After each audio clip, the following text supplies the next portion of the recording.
I stared at Mom's text message, my hands trembling as I read those cold words for the third time. We changed all the locks on the front door and also the gate code. We no longer trust you. After 20 years of paying their mortgage while living in a cramped studio apartment after sacrificing my own dreams, so my younger sister Madison could have the perfect wedding and European honeymoon, this was how they thanked me. But they had no idea what was coming next. The weight of that message pressed down on my chest like a concrete block. To understand how we got here, you need to know the whole story. My name is Carolyn, and I've been the responsible daughter since the day I turned 18. That was the year Dad injured his back at the factory, and our family income dropped by 70% overnight. While Madison spent her afternoons at cheerleading practice and weekend sleepovers, I picked up 2 jobs. Morning shifts at the hospital cafeteria started at 5:30, and evening work at the grocery store kept me busy until 11. Every paycheck went straight to Mom for bills and groceries. I told myself it was temporary, just until Dad healed and found new work. Madison breezed through high school with designer clothes and the latest iPhone gifts from our parents who wanted to preserve her childhood. When college acceptance letters arrived, she squealed over her admission to Whitmore University, a private school with $40,000 in yearly tuition. I clutched my acceptance to the state school knowing I'd be attending Riverside Community College instead. Carolyn understands sacrifice, Mom had said, patting my shoulder while Madison celebrated. She's always been mature for her age. Mature meant working full-time while taking night classes. Mature meant packing lunches of leftover rice and beans while Madison posted Instagram photos from campus restaurants. Mature meant smiling when she complained about her meal plan options while I calculated whether I could afford both textbooks and gas that month. 5 years passed in a blur of exhaustion. I earned my nursing degree 1 credit at a time, finally landing a position in pediatric care at Riverside General.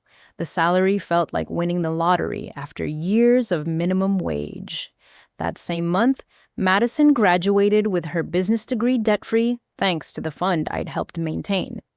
She walked across that stage in designer heels while I sat in the audience wearing scrubs, having rushed straight from a 12-hour shift.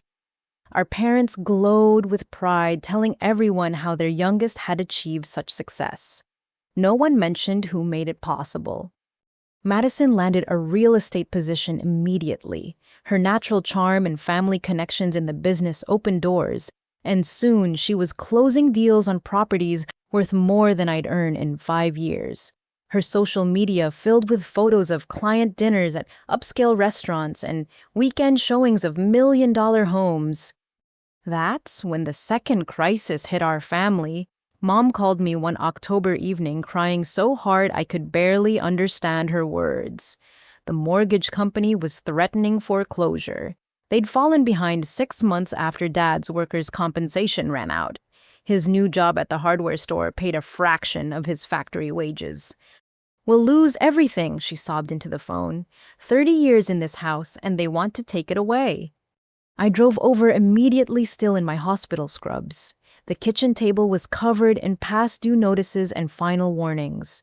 The amount needed to catch up was staggering, but the monthly payment of $5,600 felt impossible on their current income.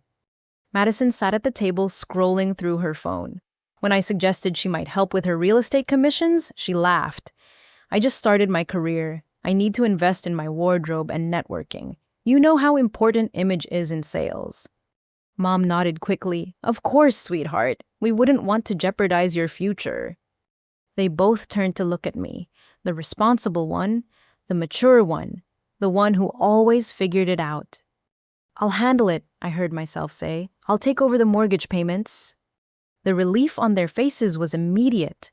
Dad hugged me tightly, whispering how I'd saved them. Madison went back to her phone, already texting someone about weekend plans, and I went home to my studio apartment to rework my budget, knowing I'd just signed away any chance of saving for my own place. That was 5 years ago. 60 monthly payments of $5,600 each, $336,000 total paid while I lived in 400 square feet and ate generic cereal for dinner. I never missed a payment, even when my car needed repairs or medical bills piled up. The house stayed in our family because I made sure of it. Meanwhile, Madison's career soared. She specialized in luxury properties, earning six-figure commissions. Her Mercedes SUV cost more than I'd made in 2 years. She vacationed in Cabo and Aspen, always posting photos with champagne and designer luggage. When I mentioned the mortgage during family dinners, she'd change the subject to her latest sale or upcoming trip. Last month, everything changed with a single conversation. My friend Janet from high school worked at the same real estate firm as Madison. Over coffee, she mentioned something that made my blood run cold. "Your sister's been telling everyone the wildest story," Janet said, stirring her latte. "Something about you embezzling from your family's business.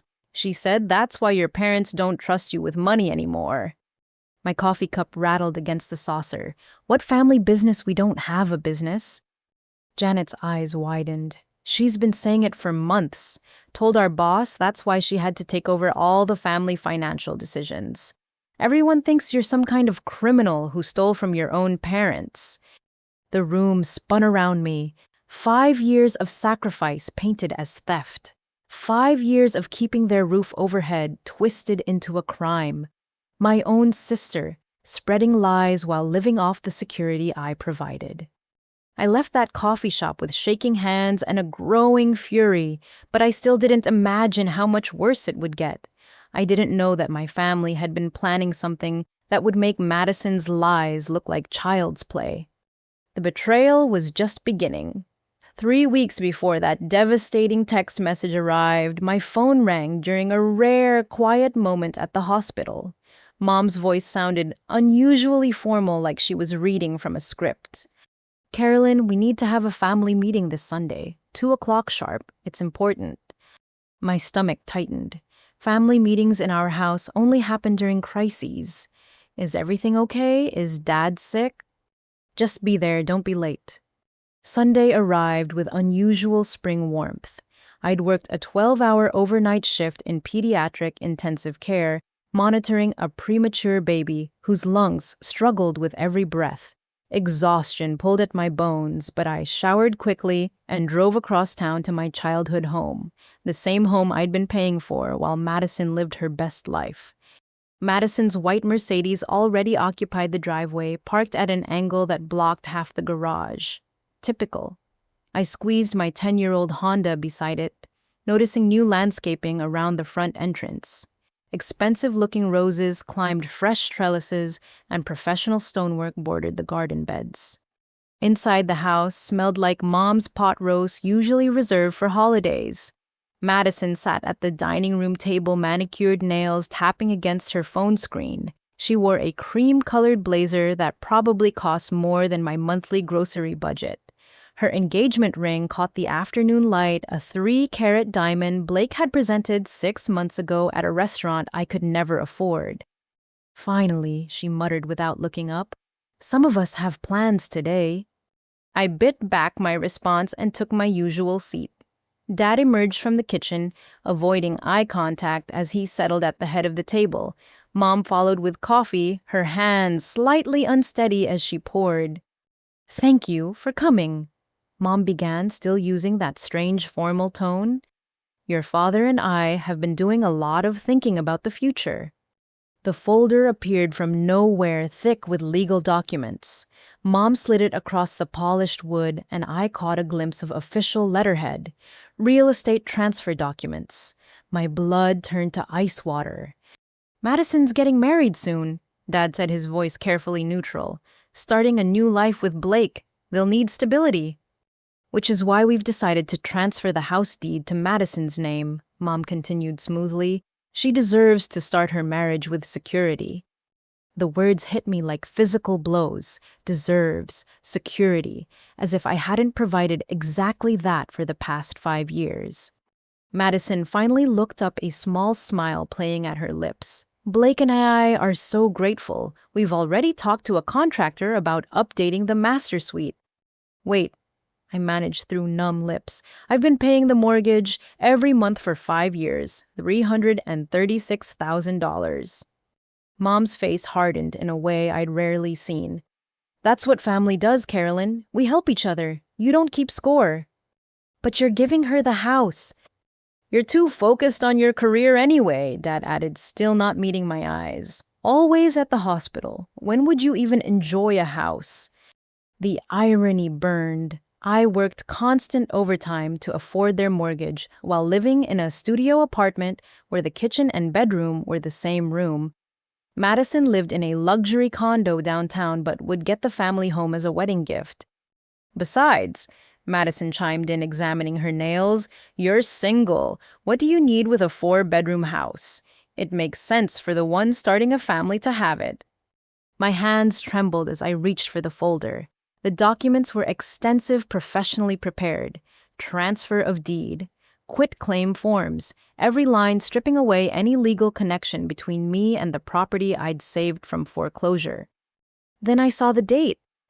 The papers had been prepared 2 months ago. 2 months of family dinners where they'd smiled and thanked me for my help. 2 months of Mom asking about my work and Dad inquiring about my car's reliability. 2 months of planning this ambush while cashing my checks. You've been planning this, I whispered. While I paid your bills, you were plotting to hand everything to Madison. Don't be dramatic, Mom snapped. We're doing what's best for the family. Madison needs this more than you do. I live in a studio apartment. By choice, Madison interjected. No one forced you to be a martyr. You could have said no 5 years ago. The cruelty of it stole my breath. They'd counted on my sense of responsibility, weaponized my love for them. And now they sat here presenting my own generosity as evidence I didn't deserve equal treatment. So, sign here. Mom pointed to a highlighted line. We want this settled today. I stared at the signature line. 5 years of sacrifice reduced to a single moment of erasure. Sign away any claim to the house I'd saved or destroy my family's careful plan. I need time to think. There's nothing to think about. Dad finally looked at me, his expression stern. You're being selfish, Carolyn, after everything we've done for you. Everything they'd done. The room tilted. What exactly had they done except take and take and take? I should have a lawyer review this. Madison's laugh was sharp. A lawyer against your own family. God, Carolyn, you really have become cold. All that time alone in your apartment has made you paranoid. Maybe if you dated instead of working constantly, you'd understand what it means to build a future with someone. Mom added, Madison has Blake. They need a foundation. I stood so quickly the chair scraped against hardwood. I need to go. You're not leaving until this is resolved. Mom's voice rose. We've made our decision. Stop being difficult. But I was already moving toward the door, my body on autopilot. Behind me, Madison called out, This is why we didn't want to tell you earlier. We knew you'd make it all about money. I reached my car just as the tears started falling. Through blurred vision, I saw them watching from the window. Mom's mouth moved rapidly, probably complaining about my selfishness. Dad stood behind her, solid and unmovable. Madison had already returned to her phone. As I drove away from the house, my payments had saved one thought circled endlessly. They'd planned this for months. Every thank you had been a lie. Every expression of gratitude had been manipulation. But the worst revelation was yet to come. Madison's lies about embezzlement were just the beginning of a much larger deception. And those papers I'd refused to sign that would pale in comparison to what I'd discover at her engagement party the following weekend. The ambush was complete, but the war had just begun. 1 week after the family meeting disaster, Madison's engagement party invitation arrived at my apartment. Thick cardstock with gold embossing it must have cost $20 per card. The venue? My childhood home, the home I still paid for every single month. Your presence is requested to celebrate Madison and Blake, the script announced, no mention of who made that celebration possible. I almost threw it away. My hand still shook when I remembered Mom's cold expression, Dad's refusal to meet my eyes. But something made me RSVP yes. Call it morbid curiosity or a stubborn refusal to be erased from my own family's life.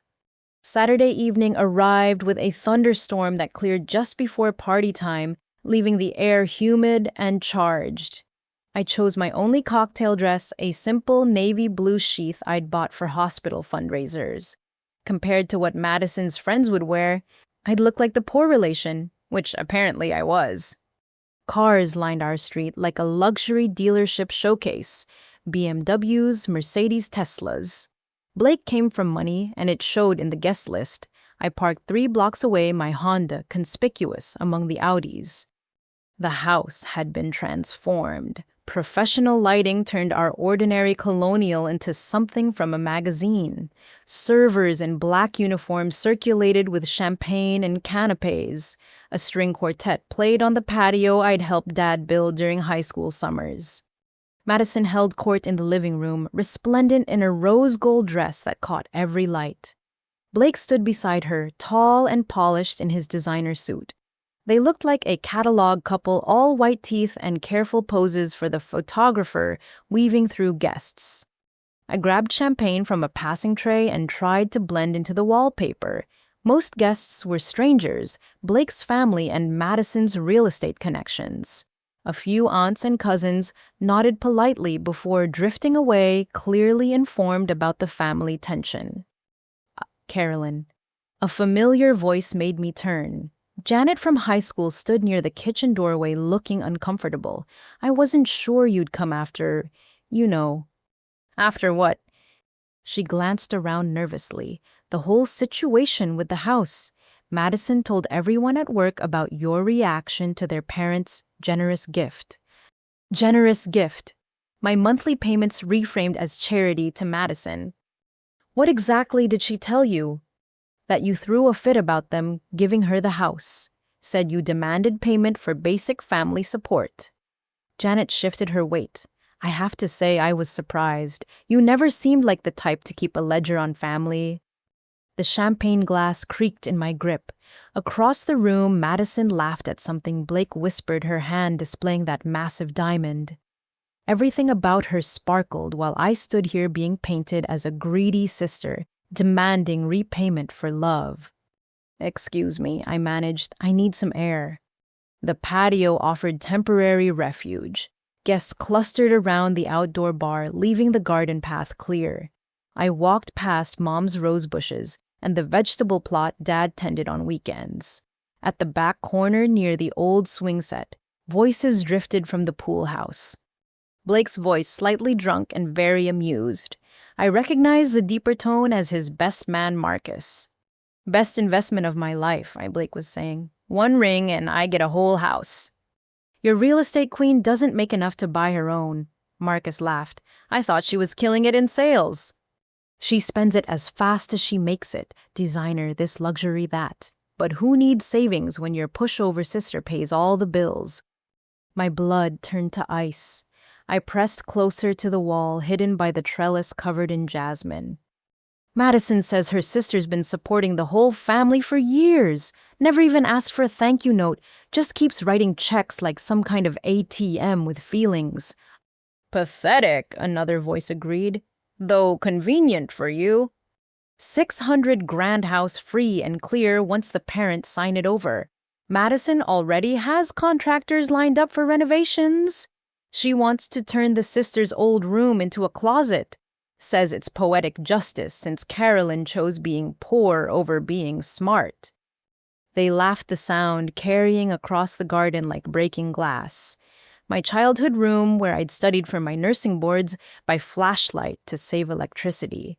Where I'd counted pennies and planned budgets and dreamed of the day I could afford something better. It would become storage for Madison's shopping addiction. Better lock down that wedding quick, Marcus advised, before the sister grows a spine. Already handled. Madison's parents are finalizing the deed transfer next week. We moved up the wedding timeline just in case Carolyn tries anything legal. Can't contest a gift to a married daughter as easily. Your fiancé's more cunning than I gave her credit for. She learned from her mother. They've been planning this since we got engaged. String along the sister until everything's legal, then cut her off. Brilliant, really. My knees threatened to buckle since they got engaged. 6 months of family dinners where I'd congratulated Madison, helped plan venues, listened to wedding details, all while they orchestrated stealing everything I'd worked for. Speak of the devil, Blake's voice brightened. Baby, we were just talking about you. All good things, I hope. Madison's voice floated through the evening air. Sorry to interrupt, but Grandmother Chen just arrived and wants to see the groomsmen. Chen, the name we were never supposed to use because it wasn't American enough for the family image. But Grandmother Chen had money, so exceptions were made. The men filed out, Blake's hand possessive on Madison's lower back. I stayed frozen behind the jasmine until their voices faded. Then I ran. Not gracefully, not quietly. My heels caught in the grass as I stumbled toward the side gate. Carolyn. Mom's voice stopped me cold. She stood on the side porch, champagne flute in hand. Where are you going? We're about to toast the happy couple. I'm leaving. Don't be ridiculous. What will people think? I don't care what people think. Her face hardened, and into that expression I'd seen more frequently lately, the one that said I was failing to play my assigned role. You're going to ruin your sister's party because you're jealous. This is a new low even for you. Shod jealous. The word exploded from me. I just heard Blake bragging about getting a free house, calling me a pushover, saying you've all been planning this theft for months. Lower your voice, she hissed, glancing toward the windows. And stop being dramatic. No one's stealing anything. We're securing Madison's future. With the house I pay for, that you choose to pay for. No one held a gun to your head, Carolyn. You wanted to play the hero, and now you're angry that we're not giving you a medal. The cruelty of it knocked the breath from my lungs. 5 years reduced to attention-seeking. My sacrifice rewritten as performance. I saved our home. And we're grateful, but Madison needs it more. She's building a life, a family. You're just existing.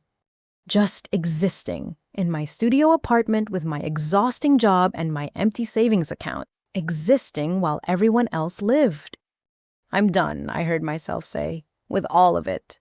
Mom laughed, the sound like ice cracking. You'll be back. Where else do you have to go? Who else do you have? Family is all you've got. Carolyn, and you'd do well to remember that. But I was already walking away, her words following like thrown stones. Inside the house, someone started the toasts. Champagne glasses chimed while Blake's voice carried through the windows, praising the love of his life and the family he was so blessed to join. My car waited 3 blocks away, a lonely island of familiarity. As I drove back to my studio apartment, I finally understood the full scope of their betrayal. Every smile had been calculated. Every thank you had been a placeholder until they could take everything. Madison would get the house, the husband, the perfect life built on my broken back. And according to my mother, I should be grateful for the opportunity to provide it. But Sunday was coming. The day they demand I sign those papers and make their theft legal.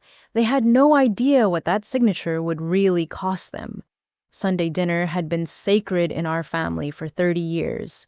No matter what happened during the week, we gathered around Mom's table at 5 o'clock sharp. I'd missed exactly 3 in my adult life, all for medical emergencies at the hospital. Even during my exhausting residency, I dragged myself across town for roast chicken and forced conversation. This Sunday felt different. 1 week after Madison's engagement party, where I'd heard her fiancé call me a pushover and learned they'd been planning to steal my sacrifices for months. My hands shook as I parked outside the house I still paid for. Inside, everything appeared normal. The dining room table set with Mom's good china, the smell of herb-roasted chicken filling the air, Madison already seated in her usual spot, typing on her phone with perfectly manicured fingers. Dad reading the paper like this was any other Sunday. Carolyn's here, Mom announced unnecessarily. Finally, we can eat. I'd arrived exactly on time, but pointing that out would only start an argument. I took my seat as Mom brought out the food. Everything choreographed, rehearsed. Normal family dinner except for the folder sitting next to Dad's plate. We ate in relative silence at first. Madison shared details about a mansion she'd listed in Westmere Heights. Dad complained about new management at the hardware store. Mom updated us on various cousins and their achievements. I pushed green beans around my plate and waited. "So," Dad finally said, setting down his fork, "about last week's conversation." Here it came. "We've given you time to think," Mom added. "Now we need to finalize everything." Madison looked up from her phone, suddenly interested. "The contractors need an answer by Tuesday. They can't hold the renovation slot forever." "Renovations," I repeated flatly. "Just updating a few things," she said. "The master suite, the kitchen. Oh, and converting that back bedroom into a proper closet. Blake has an extensive wardrobe." That back bedroom, my childhood room, where I'd studied by flashlight and dreamed of becoming a nurse. Soon to be storage for Blake's designer suits. "I've been thinking," I said slowly, "about fairness." Mom's fork clattered against her plate. "Fairness, Carolyn, not this again." "I've paid $336,000 toward this house. Madison's paid nothing." She was building her career, Mom's voice rose, establishing herself. "Not everyone can work hospital shifts like a robot." "A robot who saved your home?" "Our home," Dad corrected. "This is our home, which we can distribute as we see fit." Madison leaned forward, her engagement ring catching the light. "Look, Carolyn, I understand you're upset. How about this? Once Blake and I are settled, we'll throw you a nice birthday party here. You can still visit." Visit. The house I'd bled for reduced to visiting privileges. Or, I suggested, Madison could buy out my investment, pay me back what I've put in, and the house is hers free and clear. The table erupted. "Buyout investment." Mom's face flushed red. "You're talking about this family like we're a business transaction." Unbelievable." Madison shook her head. "I'm getting married, starting my life, and you want to send me into debt." "The debt I've carried for 5 years. By choice." Dad slammed his hand on the table. "No one forced you to help. You volunteered, and now you want to hold it over our heads forever." "I want fairness." "You want money," Madison spat, "just like you've always wanted attention for being the responsible one. Poor Carolyn working so hard while spoiled Madison has fun. We get it. You're a saint, but saints don't demand payment." Mom stood abruptly, her chair scraping against hardwood. "I've heard enough. You're turning into someone I don't recognize, Carolyn. Selfish. Cold. Calculating every penny like love has a price tag." "Maybe it does," I said quietly. "Maybe you've been putting a price on it all along. Madison gets love and a house. I get the bills and a thank you if I'm lucky." "If you can't support your sister's happiness without expecting repayment, then you're not the daughter we raised." Dad's words fell like hammers. "Sign the papers." Mom pointed to the folder.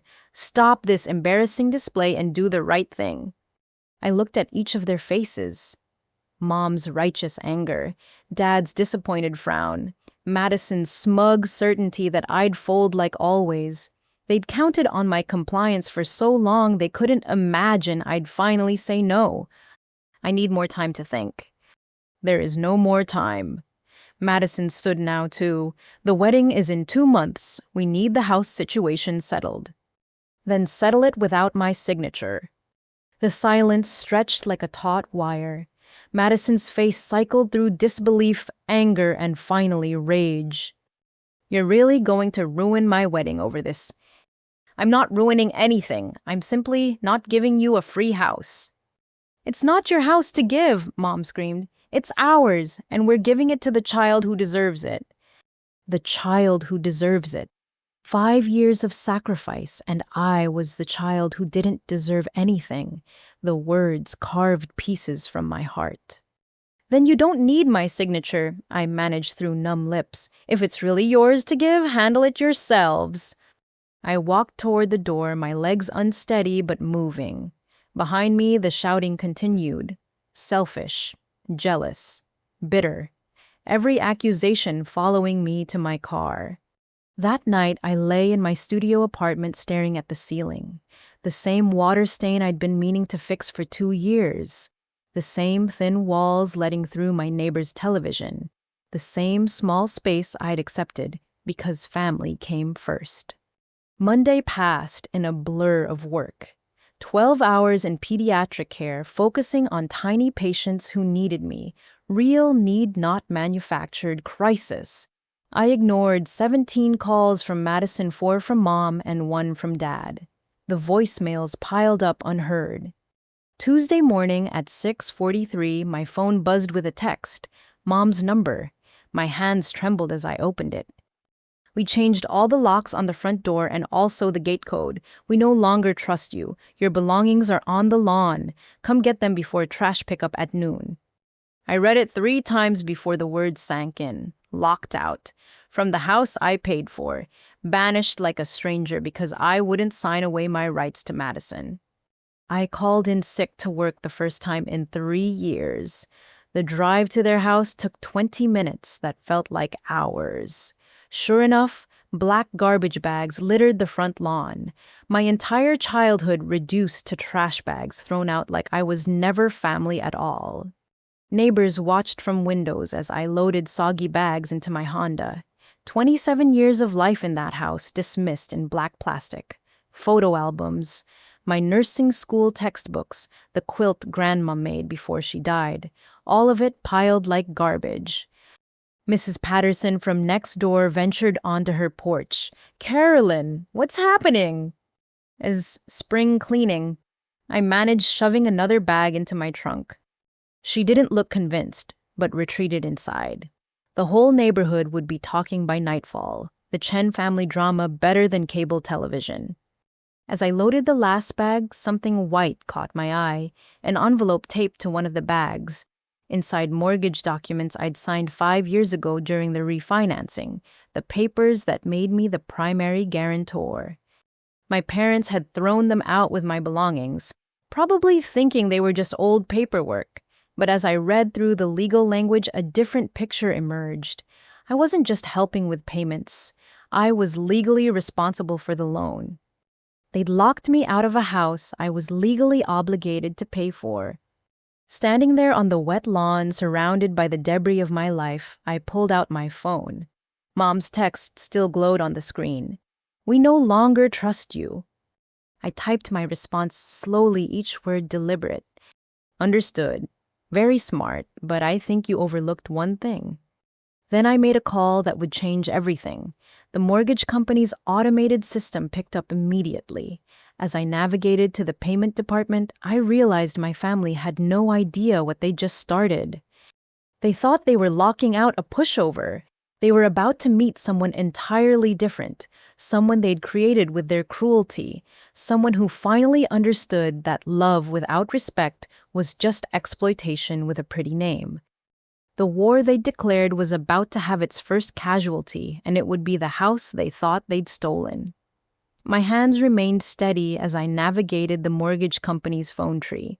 20 minutes on hold gave me time to spread the refinancing documents across my Honda's hood rain-spotted pages, revealing more with each reading. The customer service representative finally answered with practiced cheer. "Riverside Mortgage Services, this is Patricia speaking. How may I assist you today?" "I need to cancel an automatic payment. Account number 77396264. "One moment while I pull up your account." Keyboard clicks filled the pause. "I show this is for the property at 427 Sycamore Lane. Can you verify your name and social security number?" I provided the information, my eyes fixed on the legal documents. Primary guarantor, solely responsible. The words grew larger with each viewing. "Thank you, Miss Chen. I see you've been making automatic payments of $5,600 monthly for, 60 consecutive months without a single delay. You're one of our most reliable customers." 60 months.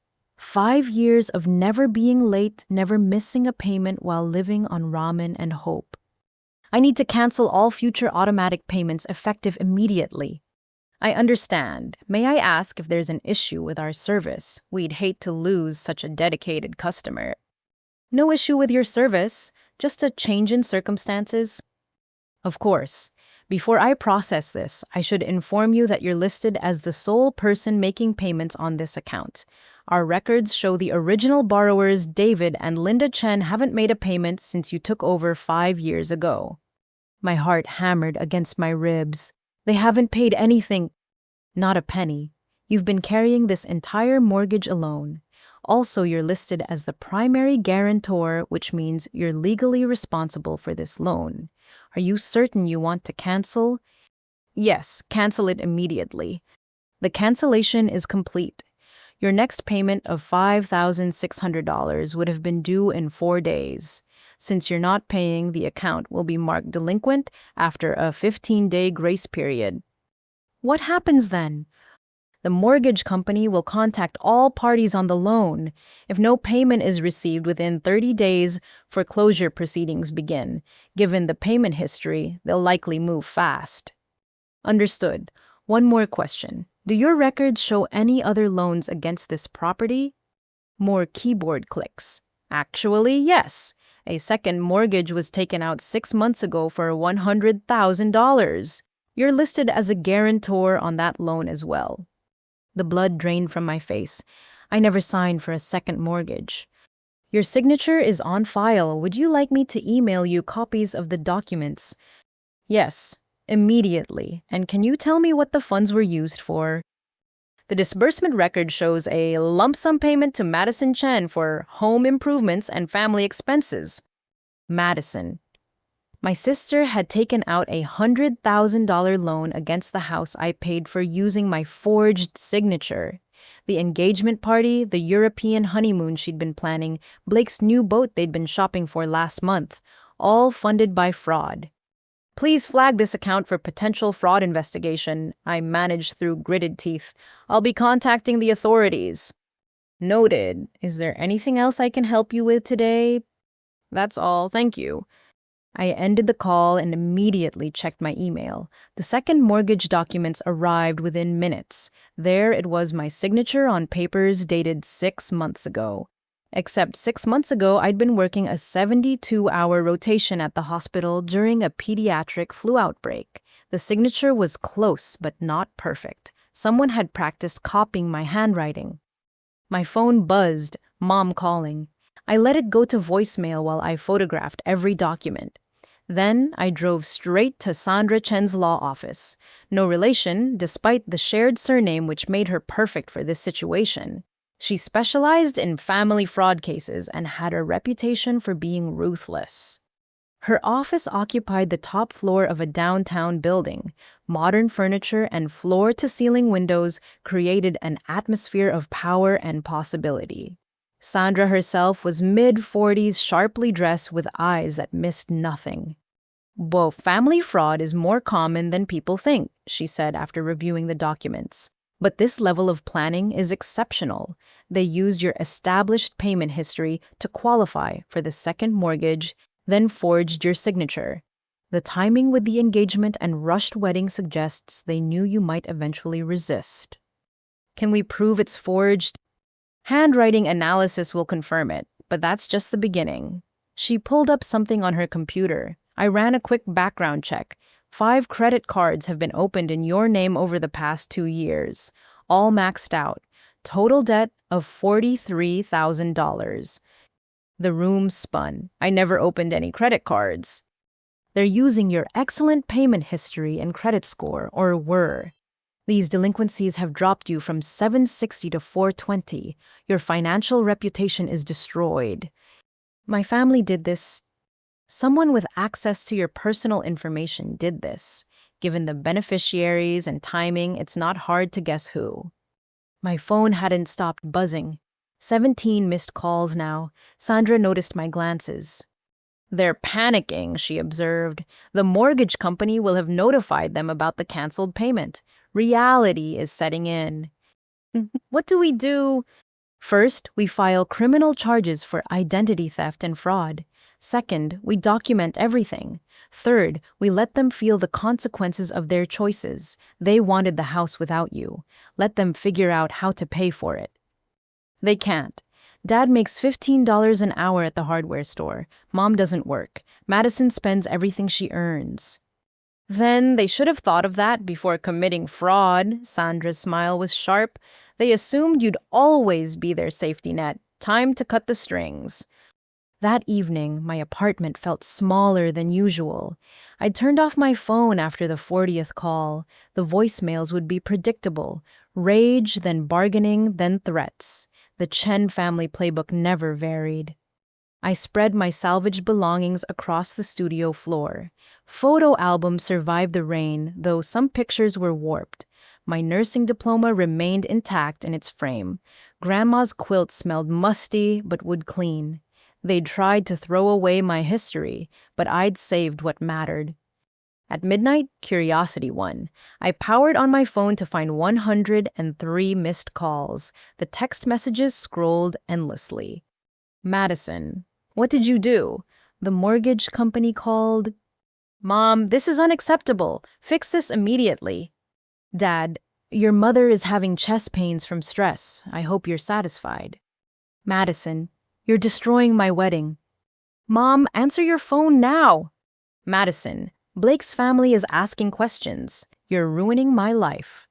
The last message was different. Not from family, but from Blake himself sent an hour ago. Carolyn, I need to talk to you privately. There are things about Madison you should know. Please call me. I stared at that message until the screen dimmed. Blake reaching out meant something had shifted.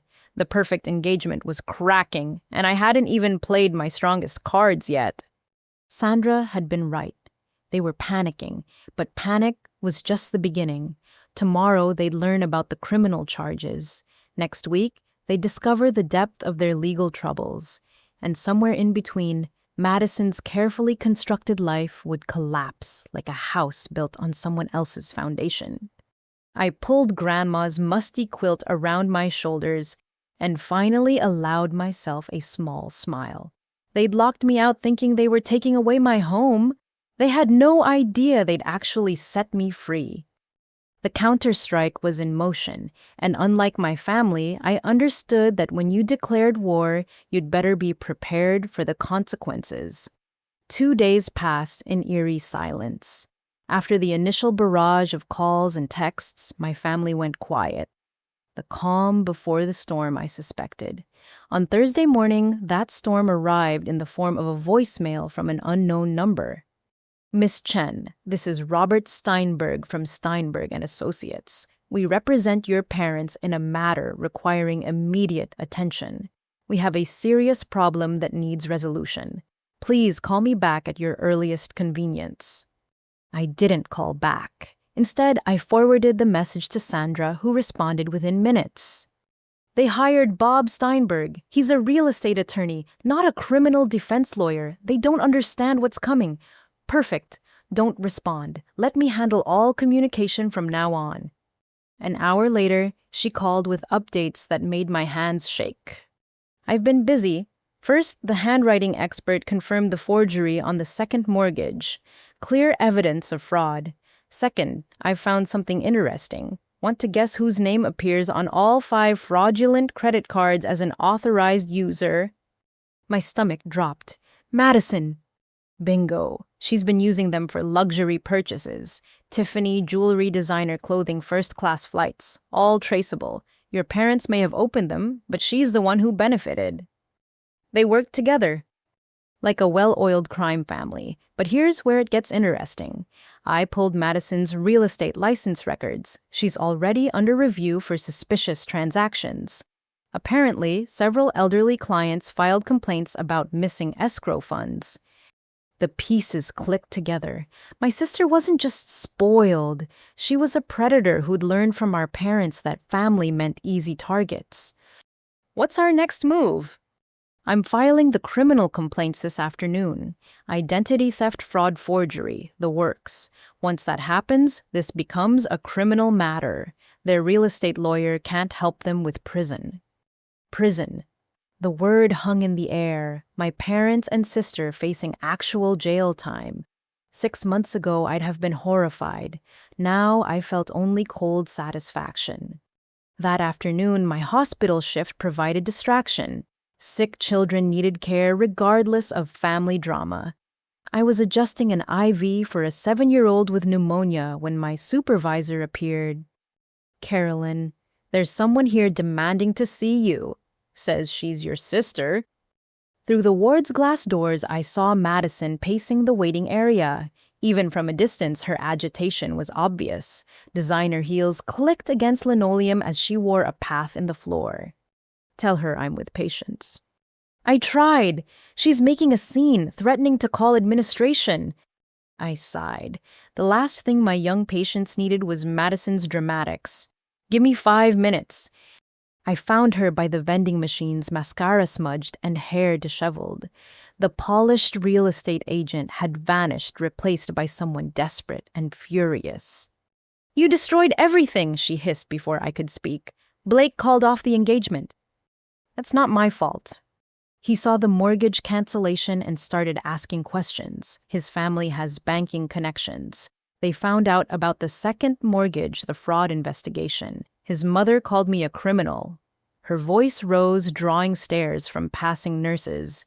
A criminal, Carolyn. You forged my signature for $100,000. What would you call it? I call it taking what I deserve. You got the education, the career, the perfect little nursing job where everyone thinks you're a saint. I got nothing. You got everything. Mom and Dad gave you everything while I worked 2 jobs. They gave me things. You got their respect. Carolyn's so responsible. Carolyn's so mature. You think I didn't hear it? Even when they gave me presents, it was with this look like they were disappointed I wasn't you. The revelation stunned me. Madison jealous of me while she lived the golden child life.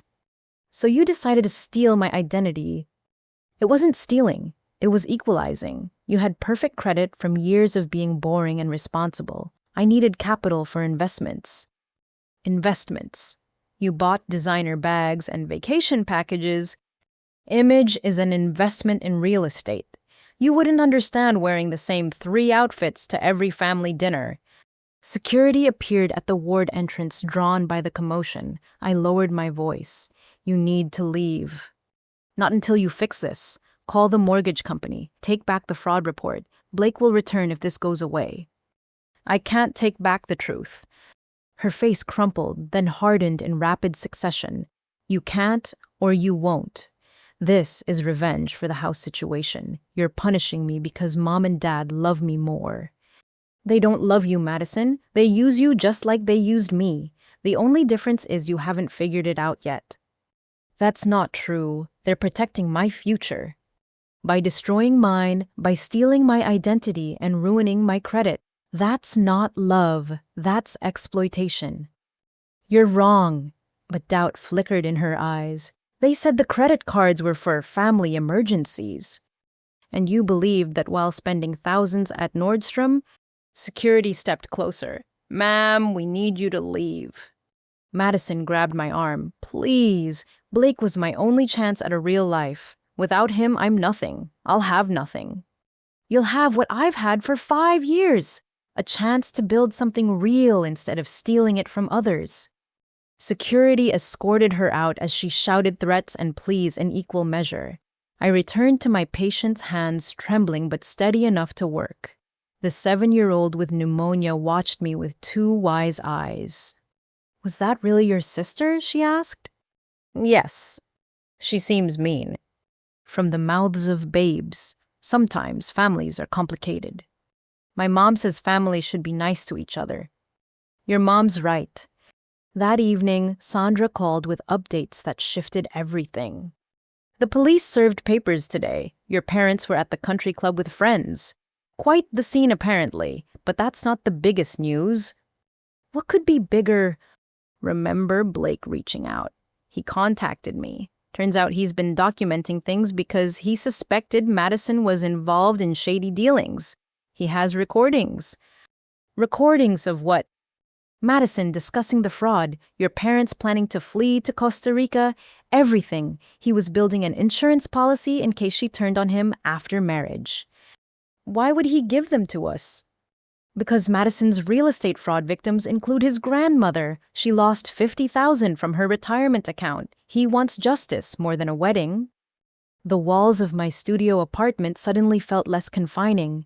Each revelation was another bar removed from the cage I'd lived in. My family's crimes went deeper than personal betrayal.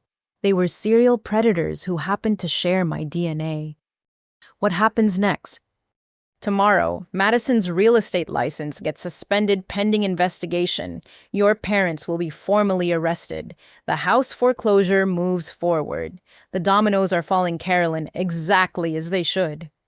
That night, I sat with Grandma's cleaned quilt and thought about family patterns. Grandma had worked 3 jobs to put her children through school.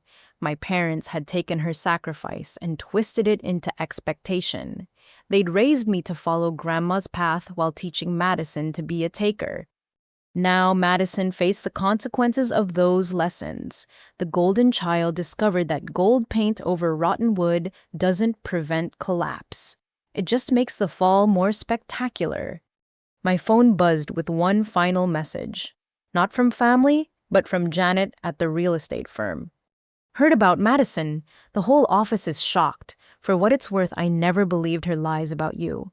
Stay strong. I turned off the phone and finally slept peacefully.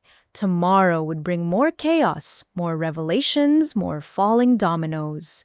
But tonight, in my small studio with my salvaged memories, I was exactly where I needed to be. The family that raised me was learning what happened when you mistook kindness for weakness, and I was learning that sometimes the best revenge isn't planned. It's just stepping back and letting people face the natural consequences of their choices. Saturday morning arrived with a thunderstorm that matched the tempest in my family's life. I was making coffee in my tiny kitchen when the barrage began. Not calls this time, but texts. Madison had changed tactics, cycling through every manipulation in her playbook. 6:47 a.m. Carolyn, please, I'm sorry. Can we talk? 6:52 a.m. I know I messed up. I'm your sister. Doesn't that mean anything? 7:03 a.m. You're really going to let Mom and Dad go to jail? They're old. 7:15 a.m. I'll pay you back everything. Just call off the lawyers. 7:31 a.m. You vindictive witch. You planned this all along. 7:45 a.m. Blake left me. Are you happy? I have nothing now. 8:00 a.m. If you don't respond in 1 hour, you're dead to me. I screenshot each message for Sandra, then blocked Madison's number. Peace lasted exactly 43 minutes before someone buzzed my apartment building's entrance. The security camera showed my Aunt Patricia, my mother's sister, huddled under an umbrella. Patricia had always been the family mediator, swooping in during conflicts with homemade cookies and guilt trips. I briefly considered ignoring her, but curiosity won. She might have information about my parents' arrest. Bah, Patricia. I greeted her at my door, not inviting her in. She clutched her purse like a shield. Carolyn, honey, we need to talk about this situation. Which situation? The identity theft, the fraud, the foreclosure. Don't be flippant. Your mother is in the hospital. My heart skipped before my brain caught up. Chest pains again. That's her stress response. The ER will run tests and send her home with antacids. Patricia's face flushed. How can you be so cold? She's your mother. She's a criminal who stole my identity and threw me out like garbage. She made mistakes, but... Patricia, did you know? The question hung between us. Rain drummed against the hallway window as my aunt shifted uncomfortably. No, what exactly? About the credit cards in my name, the forged mortgage, the plan to give Madison everything while I paid for it. Her silence was damning. When she finally spoke, her voice was defensive. I told Linda it was wrong, but she said you were happy to help, that you volunteered. I volunteered to save their home from foreclosure, not to fund Madison's shopping sprees with fraudulent credit cards. I didn't know about the credit cards, Patricia said quickly. Too quickly. Just the house situation. Linda said it was fair since Madison needed stability for her marriage. And you agreed, after watching me work myself sick for 5 years. What was I supposed to do? Challenge my sister? Create family conflict? There's already family conflict. You just chose to enable the criminals instead of protecting the victim. Patricia's face crumpled. We're not criminals. We're family. Family helps each other. Family doesn't forge signatures.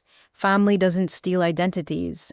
Family doesn't lock you out in the rain and throw your belongings on the lawn.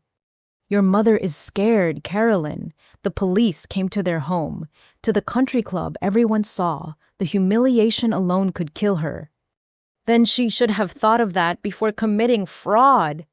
Patricia pulled out her phone showing me a photo. My parents in their living room looking haggard and small. The house I'd saved from foreclosure now heading there anyway. Look at them. Look what you've done. I see what they've done to themselves. You could make this all go away. Drop the charges. Take back the complaints. The family lawyers will handle the rest quietly. The family lawyers?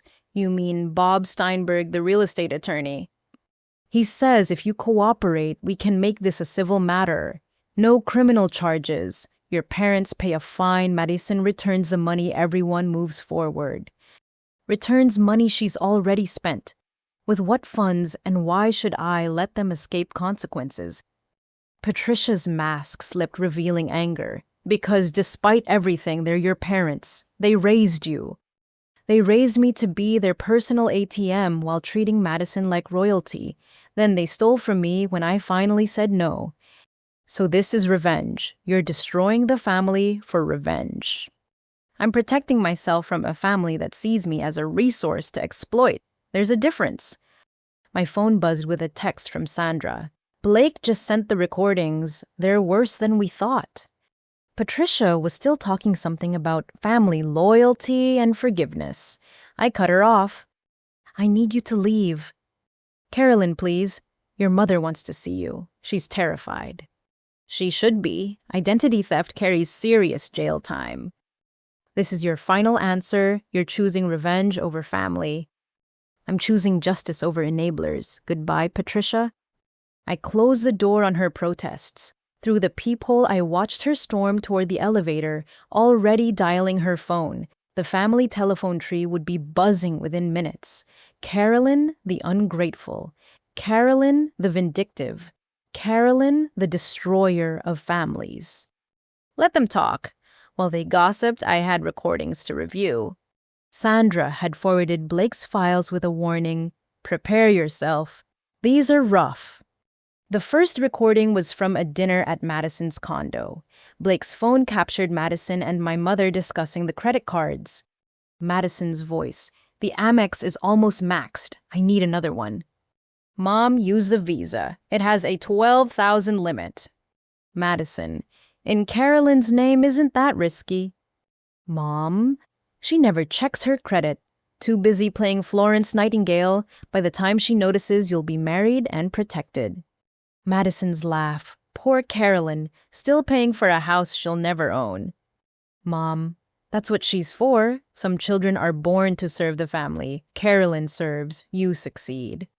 My hands shook so badly I nearly dropped the phone. Some children are born to serve. They'd assigned my role before I could even speak, and I'd played it perfectly for 32 years. The second recording was worse. My father and Blake discussing the Costa Rica plan. Dad, once the house transfers to Madison, we sell within 6 months. Market's hot. Should clear 800,000. Blake, what about Carolyn? Dad, what about her? She's got her apartment and her job. She'll be fine. Blake, she's been paying your mortgage. Dad, and we're grateful, but that doesn't entitle her to ownership. Madison's our future. Carolyn's just Carolyn. Just Carolyn. The words echoed in my head. Not a daughter, not family, just the servant who'd outlived her usefulness. The final recording broke something inside me. Madison talking to a friend, wine drunk and honest. You want to know the truth about my perfect sister? She's pathetic. 32, single, living in a shoebox apartment. Works herself to death for what? To say she's a good person. Please. She pays our bills because she has nothing else. No life, no friends, no future. Just work and guilt. Her friend, that's harsh. Madison. It's true, though. She could have said no 5 years ago, but she needed to feel important. Needed mommy and daddy to pat her head and say good job. It's sad, really. We're doing her a favor by taking the house. Gives her purpose. The recording ended. I sat in silence as rain lashed against my window. They'd seen me so clearly in some ways, yet been so blind in others. Yes, I'd been lonely. Yes, I'd sought their approval, but not anymore. My phone rang. Sandra. Did you listen? Every word. Blake has more. Financial records showing your parents hid assets while claiming poverty. Proof Madison knew about the fraud from the beginning. He's turning over everything. Oh, why really? Why? His grandmother raised him after his parents died. Madison stole her retirement money. He wants her prosecuted to the full extent. Romance is nice, but family is family. The irony wasn't lost on me. Blake understood family loyalty better than my biological relatives. That afternoon, I was scheduled to work, but the charge nurse called. Carolyn, maybe take the day off. There's a situation in the lobby. Madison, had to be. I'll come through the staff entrance. She's there too. With 2 older people, they're making quite a scene. My parents had joined the assault. The hospital where I'd built my career, now another battlefield.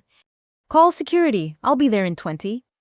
Already did, but Carolyn, maybe consider a restraining order. This is escalating. She was right. My family's panic was morphing into desperation, and desperate people did dangerous things.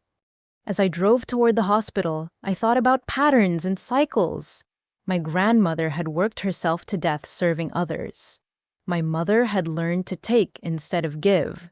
I'd almost repeated Grandma's pattern, but something had broken the cycle. They'd thrown me out. In trying to discard me, they'd set me free. The storm was reaching hurricane strength, but I was no longer the one standing in its path. I was safe in shelter, watching it destroy the structures built on lies and theft. My phone buzzed, a text from a number I didn't recognize. This is Blake's grandmother, Mrs. Wellington. Thank you for standing up to that family. Would you like to have tea sometime? I think we have much to discuss. An ally, someone else who'd survived my family's predation. The network of victims was becoming a support system. The hospital loomed ahead, and with it another confrontation. But this time I wasn't facing it alone. I had Sandra Blake's evidence, Mrs. Wellington's support, and most importantly, the truth. The family's panic had set in, but I was no longer available to soothe it. They'd created this storm, let them drown in it. Sandra met me at the hospital's administrative entrance, her expression grim but satisfied. Security had already removed my family from both lobbies, but the damage was done. They'd screamed accusations in front of patients, families, and my colleagues. So, the good news. Sandra began leading me to a quiet conference room is that their public meltdown helps our case. Making scenes at your workplace shows harassment. And the bad news? There isn't any. I filed the criminal charges an hour ago. Your parents and Madison will be formally arrested within 24 hours. The words should have hurt. My parents in handcuffs, my sister in a jail cell. Instead, I felt only relief. There's more, Sandra continued. The investigation uncovered additional victims. Madison targeted 6 elderly clients over 2 years. Total theft exceeds 400,000. 400,000? She was systematic, small amounts from many accounts hoping no one would notice. But Mrs. Wellington started comparing notes with other clients. They pieced it together. How did I not see this? My own sister is a serial thief. Con artists are often charming. Madison played the role of successful realtor perfectly. Speaking of which, her license was suspended this morning. The real estate board acted faster than expected. My phone buzzed, the charge nurse texting that I could return to my shift but take the rest of the week if needed. The administration understood family crises. Family crises, such a neat phrase for your entire world revealing itself as a criminal enterprise. What happens at the arrest? Sandra pulled up her tablet. Given the fraud amount and flight risk, they'll be held pending bail hearing. Your parents hid significant assets, including that $800,000 settlement from your father's injury. $800,000! The room spun. They said they were broke. I paid their mortgage for 5 years thinking they were destitute. The money's in offshore accounts. Well, it was. We've frozen what we could find. Turns out your father's quite savvy about hiding assets, learned from his construction days when contractors would hide money from taxes. Each revelation was another punch to the gut. The depths of their deception seemed bottomless. I need air. Sandra nodded. Take your time, but Carolyn, this afternoon might get intense. The arrests will be public. I wandered to the hospital's rooftop garden, a peaceful space designed for staff decompression. Rain had given way to weak sunshine, and I sat among the medicinal plants, trying to process everything. My phone rang, Mrs. Wellington. Dear, I hope I'm not interrupting. I wanted to warn you. The news stations have picked up the story. The news: local realtor arrested in elder fraud scheme. Madison's photo is everywhere. They mention the family connection and ongoing investigation. I thanked her and immediately searched online. Sure enough, Madison's professional headshot stared back from 3 local news sites. The articles were preliminary but damning. Real estate fraud, elder abuse, investigations ongoing. Then I saw it. A smaller headline below, parents also arrested in related identity theft case. My hands shook as I clicked through. There they were, Mom and Dad being led from the country club in handcuffs. Mom's face was white with shock while Dad stared straight ahead, jaw clenched.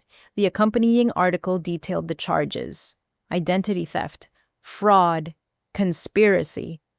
The comments section was brutal but oddly validating. Strangers expressing outrage that parents would steal from their own daughter, several claiming they'd suspected Madison was shady. One commenter noted they'd seen the family at the club, always flashing money while their eldest daughter worked hospital shifts. My phone exploded with notifications, colleagues who'd seen the news, extended family demanding explanations, numbers I didn't recognize, probably reporters. I turned it off and returned to work. Sick children didn't care about family drama. For the remaining hours of my shift, I focused on what mattered: medications administered, comforts provided, small lives improved. But the outside world wouldn't wait. As I left through the staff exit, a reporter appeared. Carolyn Chen, I'm Jessica Park from Channel 7. Can we talk about your family's arrest? No comment. Your sister stole from elderly clients. Your parents stole from you. How does it feel to be the only honest Chen? The question stopped me. How did it feel? Vindicating, heartbreaking, liberating. It feels like justice, I finally said. Victims deserve protection, even from family. You're one of the victims. Any message for other children facing family financial abuse? I thought of all the eldest daughters working themselves sick to support ungrateful families. All the responsible siblings watching golden children receive everything while they got nothing but bills. You're not obligated to set yourself on fire to keep others warm, and love without respect is just manipulation. The reporter thanked me as Sandra appeared, guiding me away from cameras. Short and powerful, she approved. That'll play well if this goes to trial. When? Madison's fighting everything, claims you're framing her out of jealousy. Your parents are playing the confused elderly card, but the evidence is overwhelming. We reached my car where another surprise waited. A bouquet of white roses on the windshield with a card. From the nurses at Pediatrics, we support you. Tears finally came.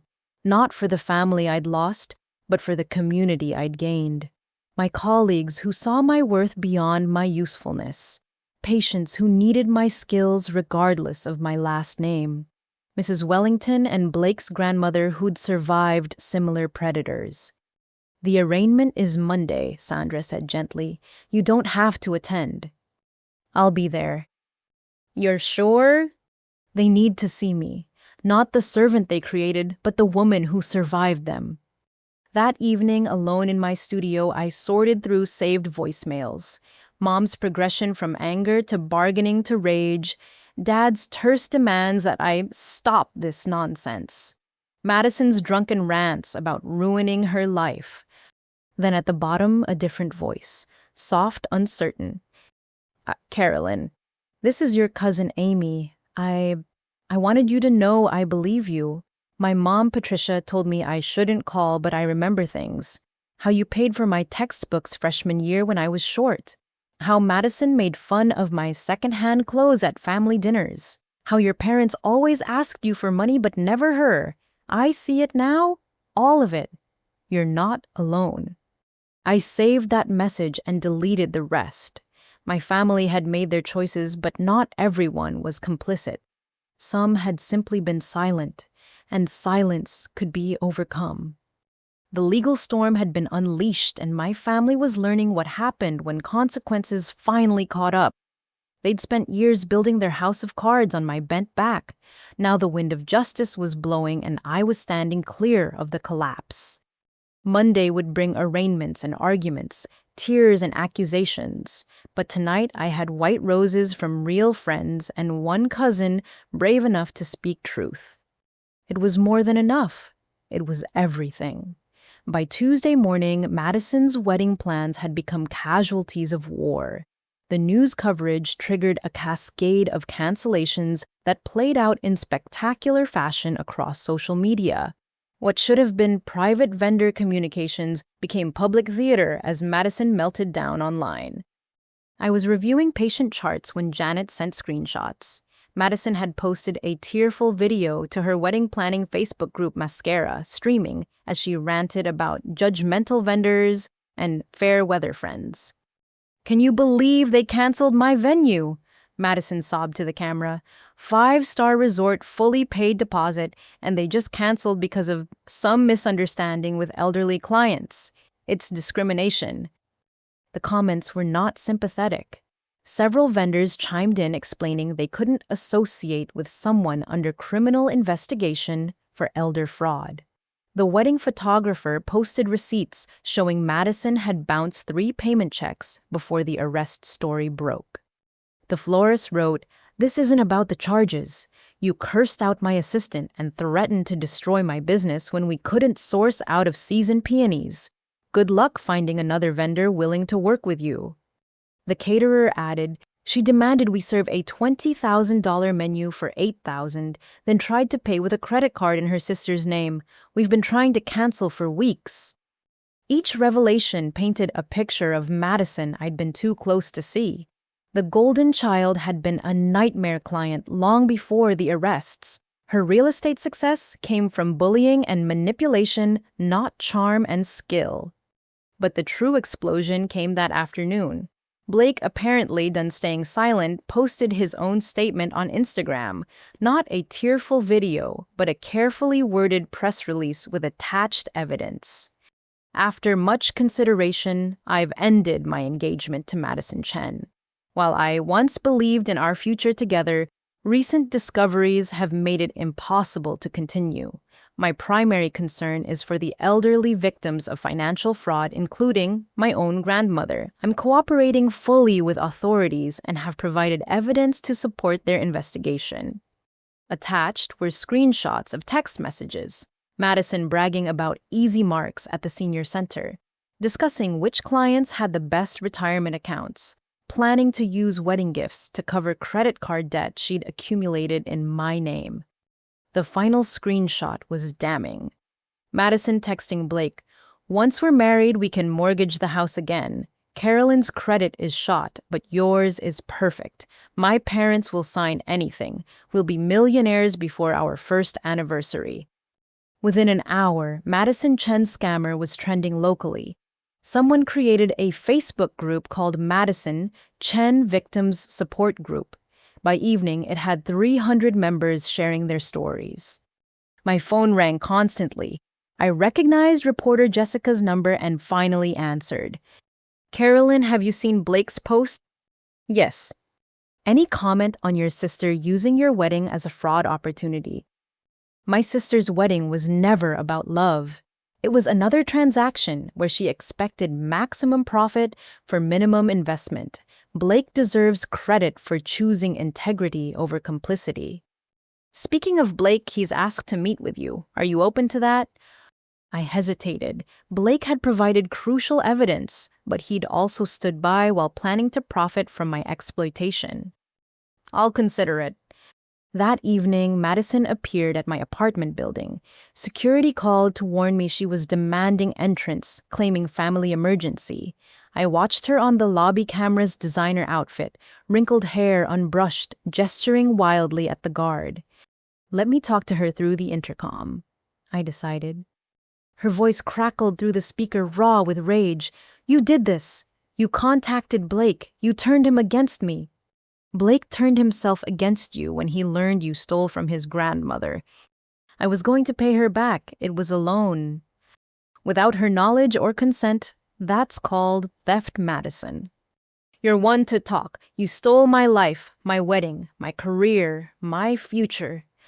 You stole my identity, my credit, and $300,000 in mortgage payments. Which theft do you think the court will care about? She screamed wordlessly, then began sobbing. I have nothing now. Nothing. The apartment's in Blake's name. My car's being repossessed. Even my friends won't answer my calls. You have what I had for 5 years, a chance to earn your own way. I don't know how no one ever taught me. The words hung in the air. For the first time, I heard genuine confusion beneath the rage. Madison truly didn't understand life without exploitation. Mom and Dad taught you to take. They taught me to give. Neither lesson was healthy.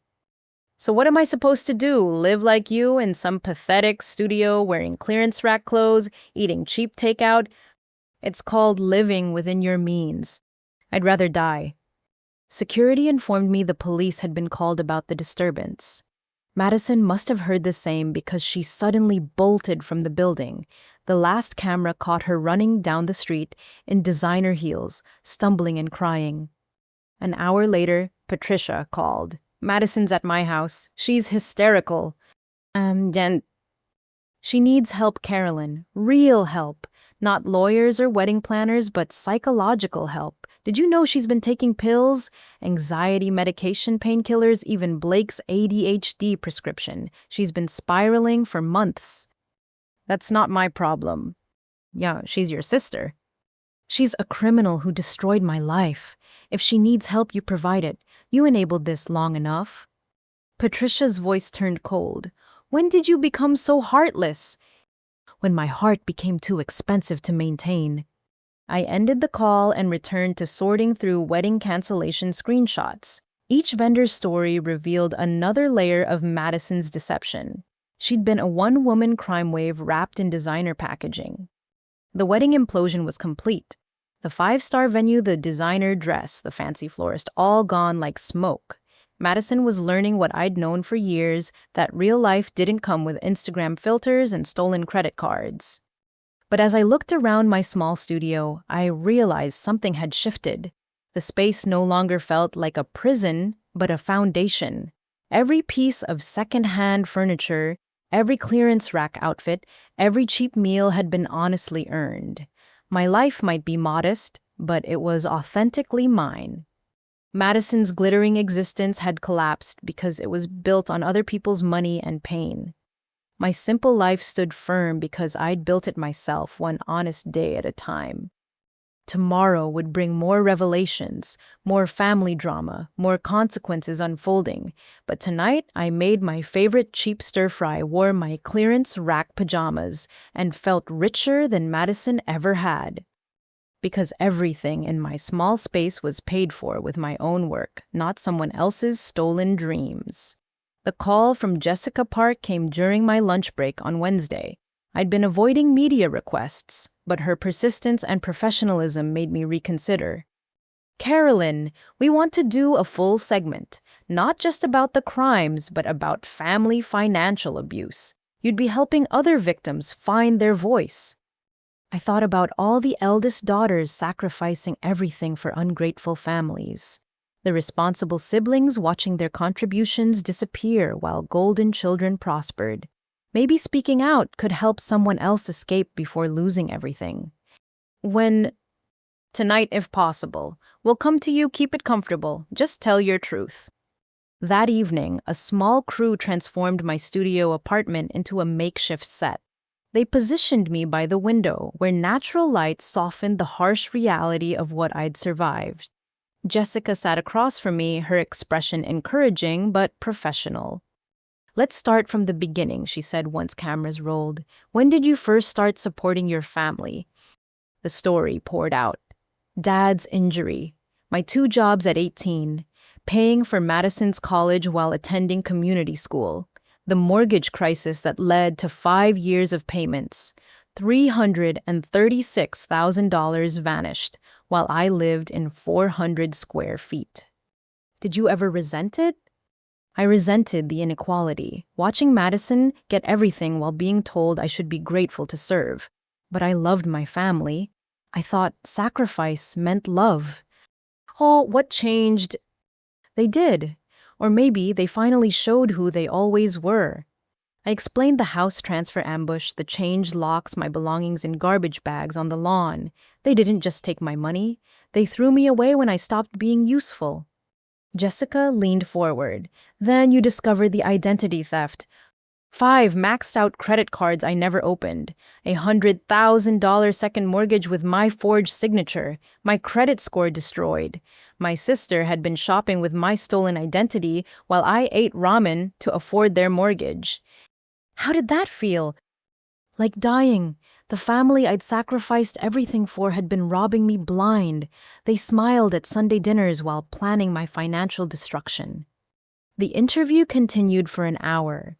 Jessica asked about recovery, about pressing charges against family, about choosing justice over toxic loyalty. Her final question hit hardest. What would you tell your past self, the 18-year-old picking up that second job? Tears threatened, but I held steady. You are not responsible for other people's lives. Love doesn't require self-destruction. And anyone who says family means accepting abuse is selling something you shouldn't buy. The segment aired that night at 6 and 11. My phone exploded before the first broadcast ended. Colleagues, friends, even strangers who'd found my information online. The messages ranged from supportive to heartbreaking. "Thank you for speaking out. My family did the same thing. 30 years of supporting my siblings while they called me selfish. You gave me permission to stop. My golden child sister stole my inheritance. Lawyers said I had no case because I'd been too generous for too long. Your story gives me hope." But the most unexpected message came from a law firm downtown, not Sandra's, but Wellington Price and Associates, Blake's grandmother's attorneys. "Mrs. Wellington would like to meet tomorrow if you're available. She has a proposition that might interest you." The next morning, I entered a law office that screamed old money and established power. Mrs. Wellington waited in a conference room, silver-haired and sharp-eyed, dressed in understated elegance. "Carolyn, thank you for coming. May I call you Carolyn?" "Of course." "I watched your interview. Powerful stuff. It reminded me why I wanted to meet." She poured tea from an antique service movement's precise, despite her 80 years. "Your sister stole $47,000 from my retirement account. Not enough to destroy me, but enough to hurt. What bothers me isn't the money. It's the betrayal. I trusted her because she was charming young, reminded me of my own granddaughter." "I'm sorry." Don't apologize for her crimes, but I have a proposition. I'm starting a foundation. Financial literacy and protection services for seniors.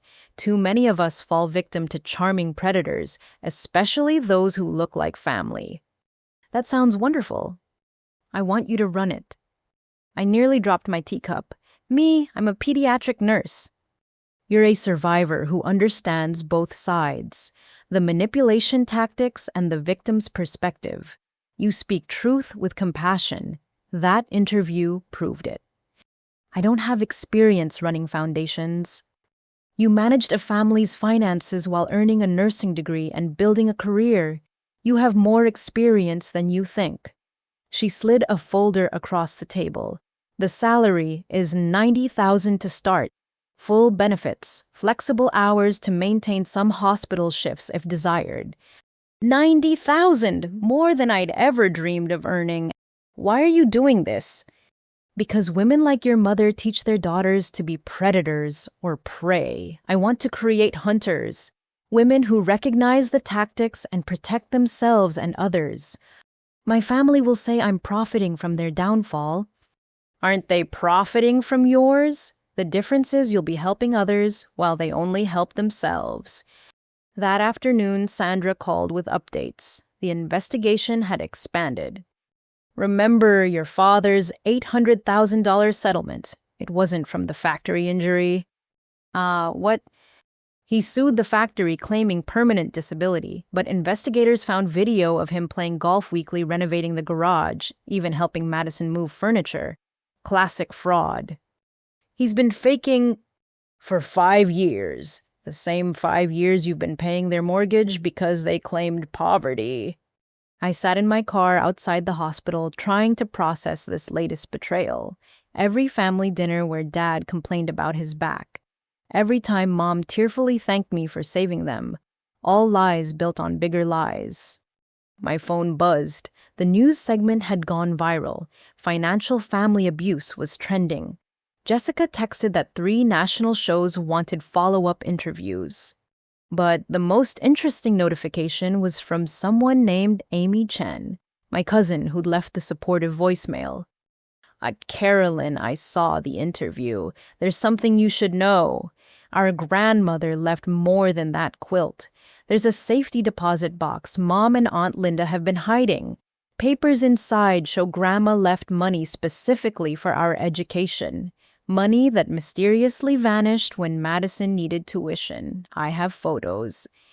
Another theft, another family secret. How deep did this go? That evening, I sat with Mrs. Wellington's offer and Amy's revelation.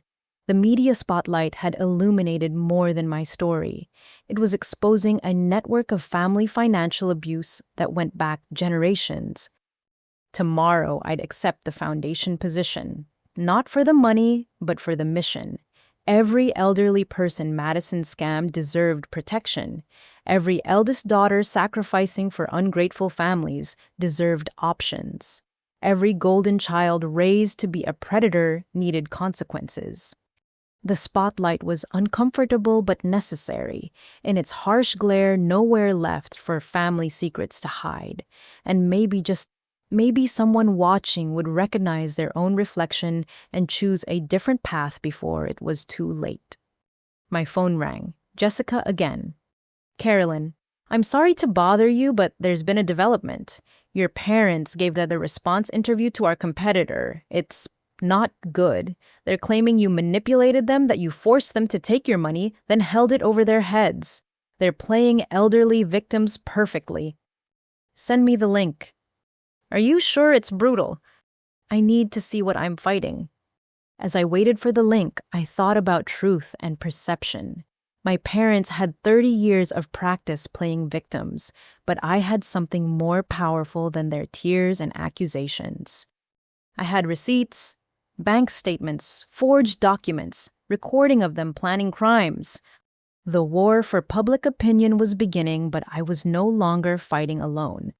Mrs. Wellington, Amy Blake's evidence, dozens of other victims finding their voices. Let my parents perform for the cameras. The truth had a way of outlasting even the best acted lies. The link to my parents' interview arrived within minutes. I steeled myself and clicked play. My mother sat on a beige couch, tissues clutched in her hand, the picture of elderly fragility. Dad beside her arm, protective around her shoulders. The competing news anchor Richard Hayes lobbed softball questions with practiced sympathy. "Mrs. Chen, tell us your side of this family tragedy." Mom dabbed her eyes. "We never wanted this exposed publicly. Family matters should stay private. But when your own daughter turns against you..." She broke off with a sob. Carolyn painted herself as a victim. Dad continued, voice steady and reasonable. "But the truth is, she insisted on controlling our finances, said we couldn't be trusted after my injury." My jaw dropped. The lies flowed so smoothly, I almost believed them myself. "She demanded access to all our accounts," Mom added, "made us feel like children. When we finally stood up for ourselves, asked for our independence back, she exploded." The mortgage payments she mentioned, "We begged her to let us handle it ourselves. She refused. Said we'd lose the house without her. The control was suffocating." Richard nodded sympathetically. "What about the identity theft allegations?" "Madison might have made mistakes," Dad conceded. "Young people and credit cards. But Carolyn gave her permission to use them. Now she's rewriting history out of jealousy." The interview continued for 20 minutes. Each word carefully chosen to paint me as a controlling daughter who'd held financial assistance over their heads.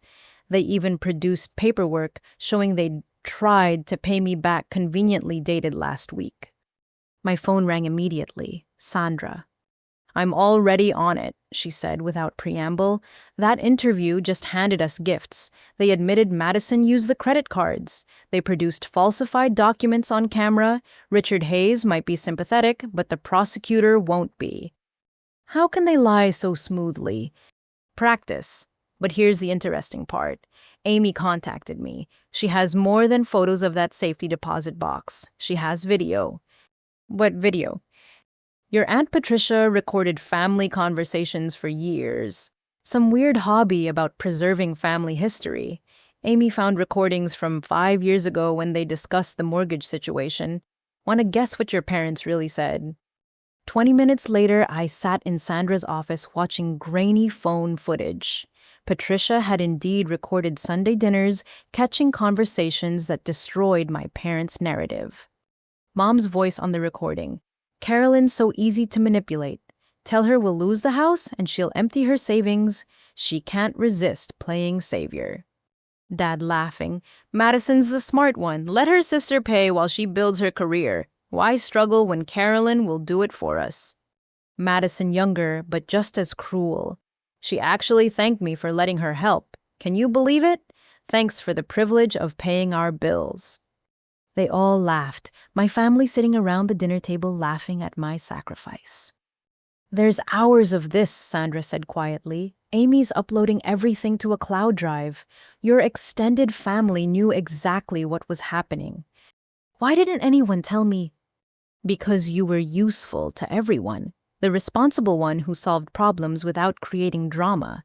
Why risk that by telling the truth?" That night, Amy came to my apartment. My younger cousin looked exhausted but determined. We'd barely spoken in years, the family dynamics keeping us apart. "I should have said something sooner," she began before I could speak. "But I was young, and Mom said it wasn't my business." "You're here now." She pulled out a flash drive. "Everything's on here. Videos, photos, documents. Grandma's real will leaving equal money for all grandchildren's education. Bank statements showing your parents drained the accounts. Madison bragging about spending your college fund on her wardrobe." "My college fund?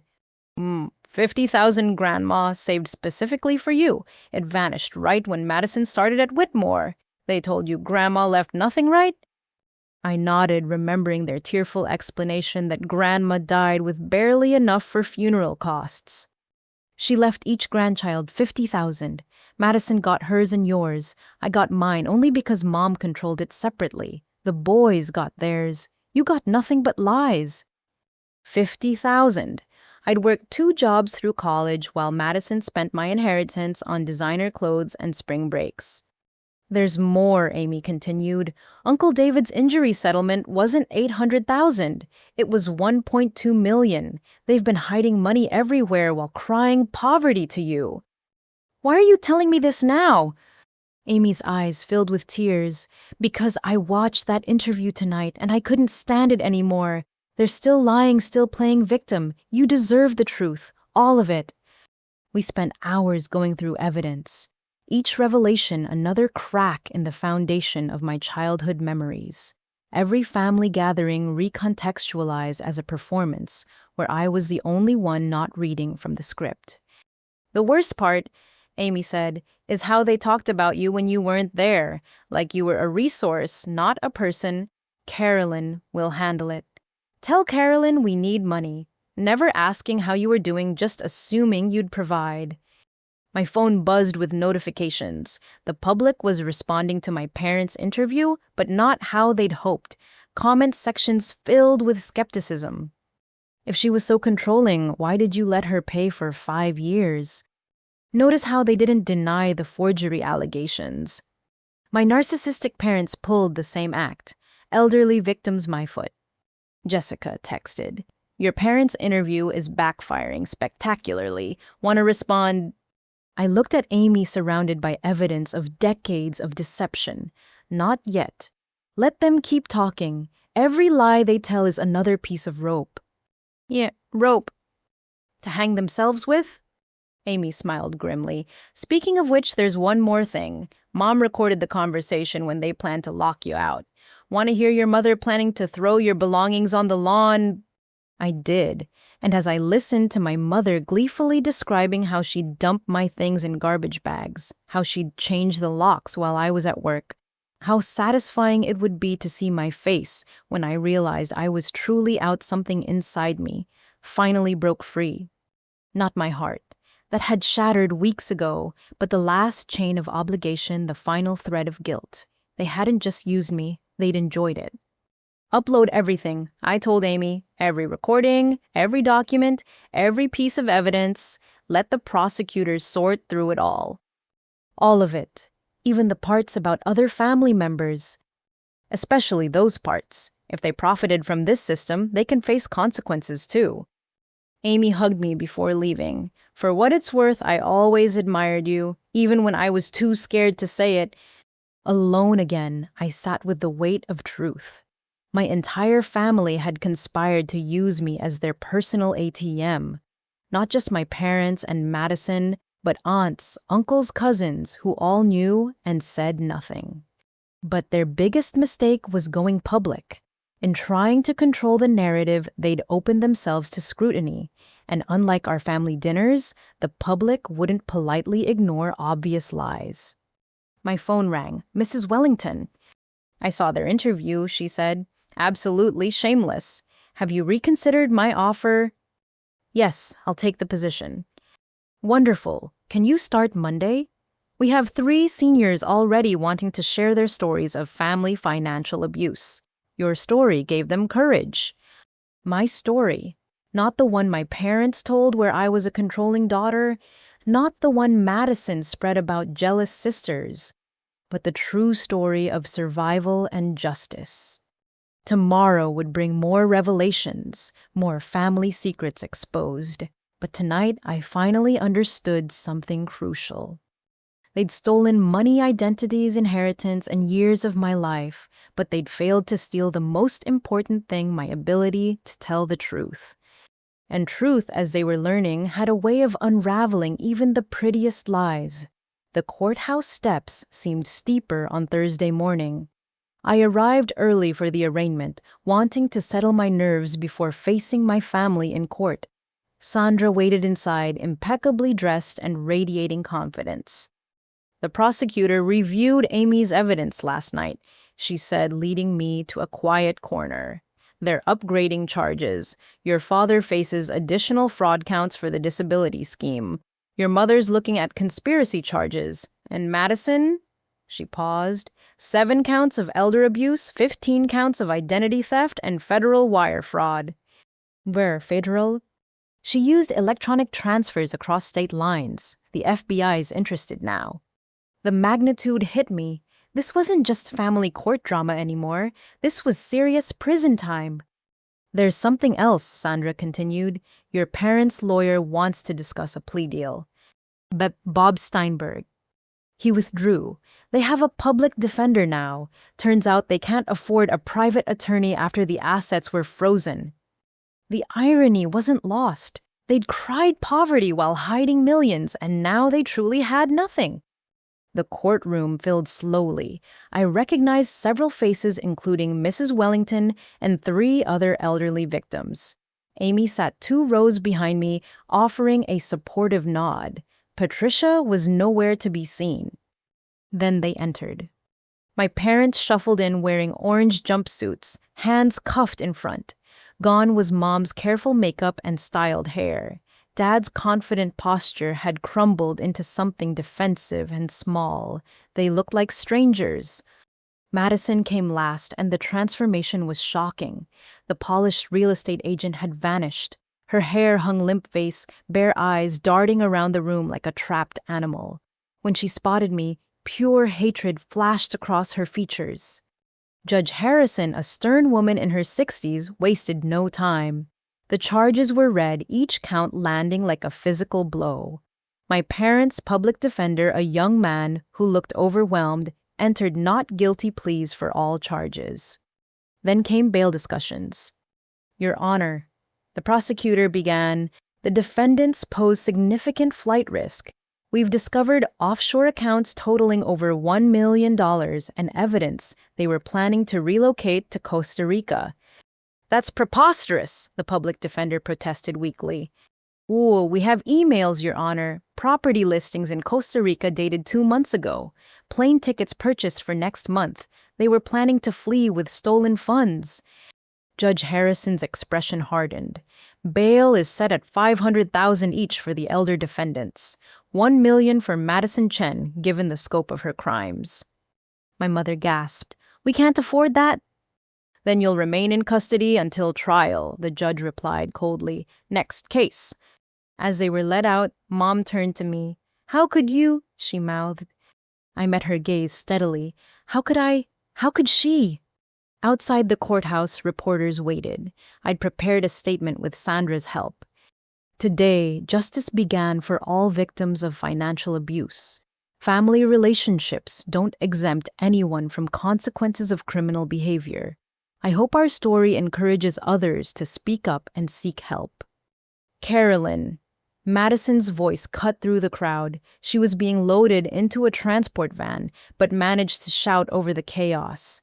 You destroyed us, your own family. I hope you're happy alone forever. Oh, ma'am, do you have a response? A reporter shoved a microphone toward me. I'm not alone. I have integrity, honest friends, and a future built on truth. That's more than she ever offered. That afternoon, exhaustion hit hard. I'd taken the day off work but couldn't rest. My phone rang constantly with updates, support, and media requests. Then, an unexpected call came through. Carolyn, this is Michael Chen, your cousin, I guess Patricia's son. I vaguely remembered Michael. Quiet kid few years younger than me, went to law school last I heard. I saw the news, he continued nervously. I wanted you to know not everyone in the family supports what they did. Some of us always thought it was wrong how they treated you. Then why didn't anyone say anything? Fear mostly. You've seen what happens to people who cross the family leadership, but I'm saying it now. What they did was criminal, and you're brave for standing up to them. Thank you. There's actually another reason I called. I'm a tax attorney now. Been looking into some things. Did you know you can file amended returns to claim deductions for supporting dependents? 5 years of mortgage payments should qualify. A tiny bit of financial relief. It wouldn't replace what was stolen, but every bit helped. I'll send you the information, Michael promised. And Carolyn, some of us are proud of you. That evening, I met Mrs. Wellington for dinner at a quiet restaurant. She wanted to discuss the foundation, but first shared updates from other victims. 3 more families came forward today, all similar patterns. Elderly parents manipulated by charming young realtors. Madison had a whole system. How did she get away with it for so long? Same way your family got away with using you. People trust family. They assume good intentions even when evidence suggests otherwise. I was an idiot. You were loving. There's a difference. Idiots don't work 2 jobs while earning nursing degrees. They don't sacrifice comfort for others' security. You were generous to the wrong people. Our food arrived and conversation shifted to the foundation. Plans for financial literacy workshops, legal aid referrals, support groups for victims, using pain to prevent others' suffering. I want you to share your story at our first event, Mrs. Wellington said. Show people that even the strongest can be victimized by family fraud. You think I'm strong? My dear, you supported a family of leeches for 5 years while building your own career. Then when they betrayed you, you didn't crumble. You fought back with truth and law. If that's not strength, I don't know what is. Driving home, I passed the exit to my parents' house, my former home, the place I'd poured $300,000 into while living in poverty. Soon it would be foreclosed, sold to strangers who'd never know its history. Good. Let someone else build happy memories there. Mine were all tainted by deception. At my apartment, a package waited. No return address, but I recognized the handwriting. Grandmother's distinctive script.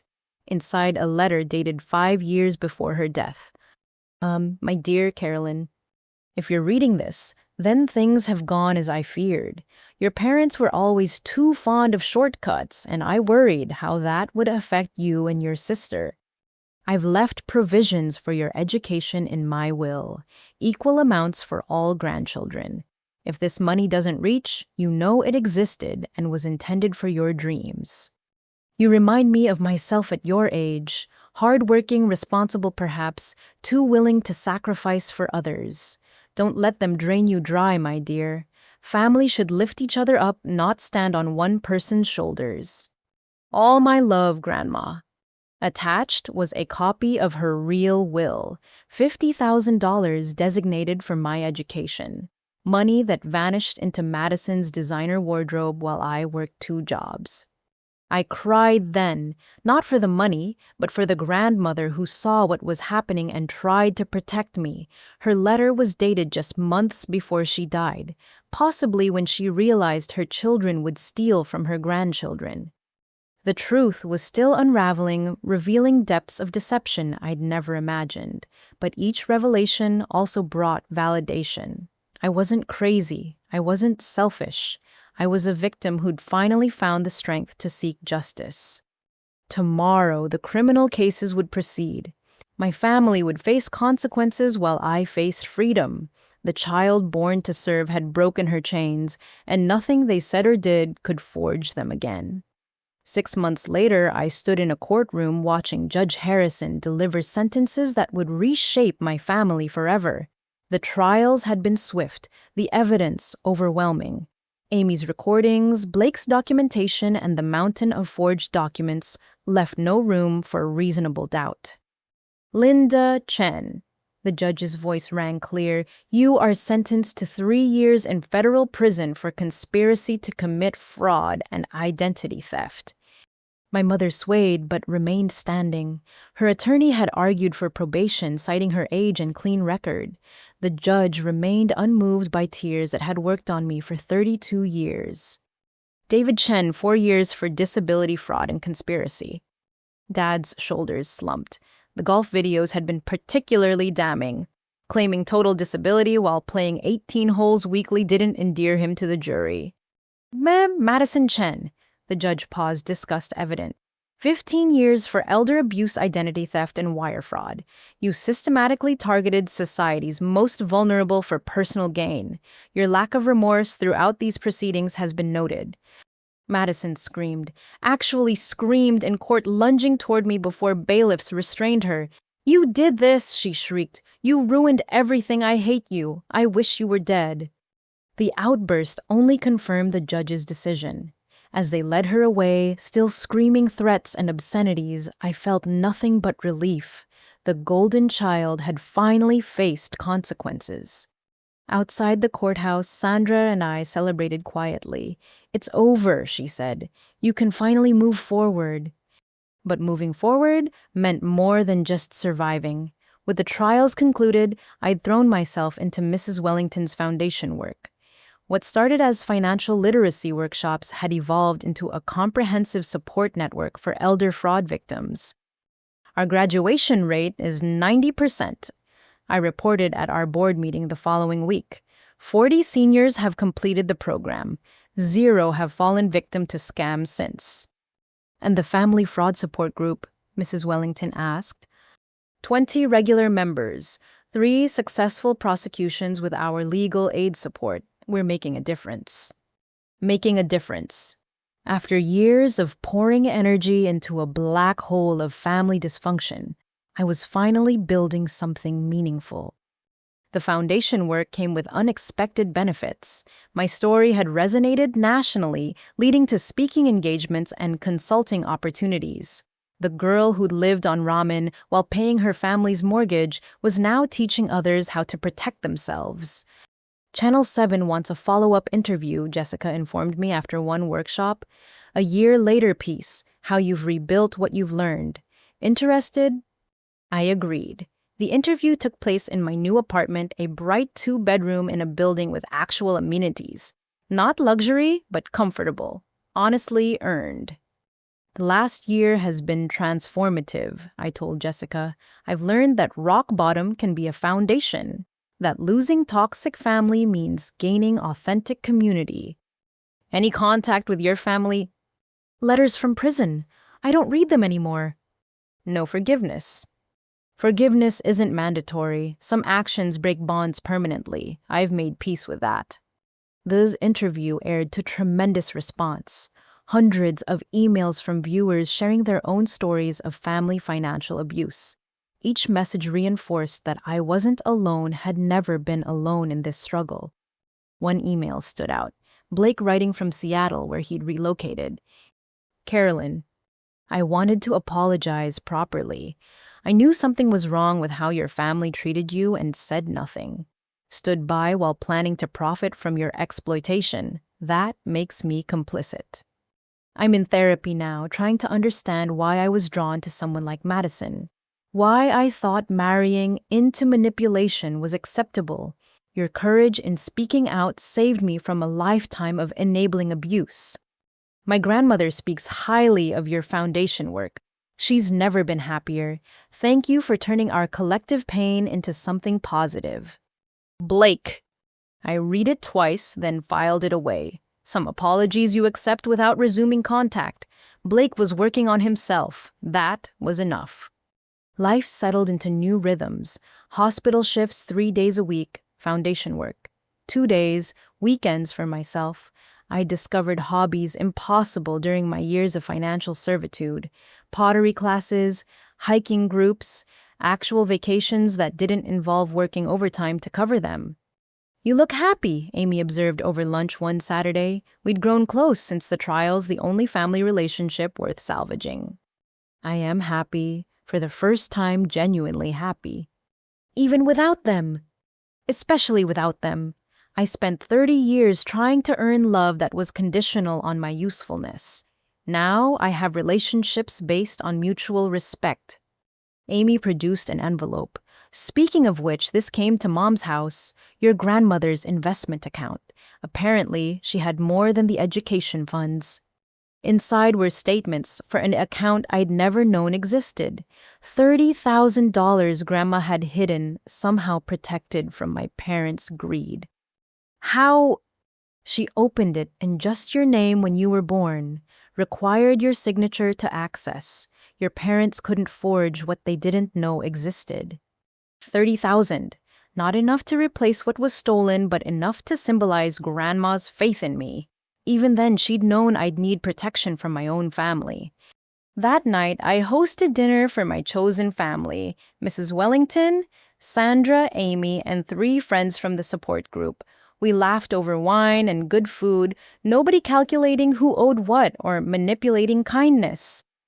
A toast. Mrs. Wellington raised her glass to Carolyn, who proved that phoenixes don't just rise from ashes. Sometimes they soar. We clinked glasses as sunset painted my apartment golden. Through the windows, the city sparkled with possibility. Somewhere across town sat the house I'd saved from foreclosure, now owned by strangers. Somewhere in federal facilities, my biological family served sentences for crimes against me. But here, in this bright space filled with genuine laughter and honest relationships, I was finally home. The girl raised to serve had become a woman who served only worthy causes. The daughter told she was selfish for wanting fairness had found abundance in justice.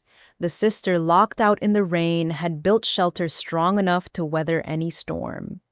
My phone buzzed with tomorrow's schedule: morning hospital rounds, afternoon foundation meeting, evening pottery class, a life so full there was no room for bitterness, only purpose. I'd lost a family that never truly existed and gained a life authentic. The phoenix had indeed risen, and she was never going back to the ashes. The letter from Madison arrived on a rain-soaked Tuesday 1 year into her sentence. I recognized her handwriting on the prison envelope and almost threw it away. Curiosity won. Carolyn. I know you probably hate me. I know I said terrible things, did terrible things, but I need you to know something. They've been lying to us both our whole lives. I'm in therapy here, mandatory for my sentence. My therapist made me write out childhood memories and patterns emerged I'd never seen. Remember when you saved for 6 months to buy me that American Girl doll for Christmas? Mom told me she bought it. Said you were too selfish to get me anything. Remember your college acceptance letters. They told me you got rejected everywhere except community college. I found out last month you were accepted to Northwestern with partial scholarship. They hid the letter. Every birthday card you sent that I never thanked you for, never received them. Every gift, every note, every attempt to connect. They intercepted everything. I'm not excusing what I did. The theft, the fraud, the way I treated you, that's on me. But I need you to understand that they programmed us from birth. You to serve me, to take. Both of us to never question the script. I found something else. Dad's been getting disability payments while working under the table for 15 years. Not just the settlement. Monthly checks, while you paid their mortgage thinking they were destitute. I know this changes nothing between us. I stole from innocent people and destroyed your credit. I chose to believe their lies because it benefited me, but maybe knowing we were both victims in different ways helps somehow. Madison. I read it 3 times before calling Sandra. It could be manipulation, she warned. Prisoners often reach out when they want something. I know, but what if it's true? Then it's even more tragic. But Carolyn, it doesn't erase her crimes. That evening, Amy came over with files she'd been organizing from Patricia's recordings. I found the conversations Madison mentioned, she said quietly. Your parents discussing hiding your accomplishments, intercepting your communications. They were terrified you two would bond and compare notes. We listened to a recording from 12 years ago. Mom's voice, keep them separate. Carolyn's too smart. If she starts influencing Madison, we lose control. Dad agreeing, Madison needs to believe she's superior. It's the only way this works. This is sick, I muttered. It gets worse. Listen to this one. Madison, maybe 16, asking why I never came to her school events. Mom, Carolyn's too busy with her important job to care about family. Madison, but she texted asking about my science fair. Dad, don't be naive. She's only nice when she wants something. My teenage sister's confusion was audible, but she seems like she cares. Mom sharp, Carolyn cares about money and control. Why do you think she insists on managing our finances, Power Madison? Always remember that. The recordings painted a picture of systematic alienation. Every attempt I'd made to connect with Madison had been sabotaged, every gesture twisted into something selfish or controlling. They created their own personal war, Amy said, with you two as soldiers on opposite sides. A week later, I made a decision that surprised everyone, including myself. I wrote back to Madison. Madison? I don't hate you. I hate what you became, what they shaped you into, what you chose to do with that shaping. Yes, we were both manipulated. The difference is that I use my programming to help others, while you used yours to hurt them.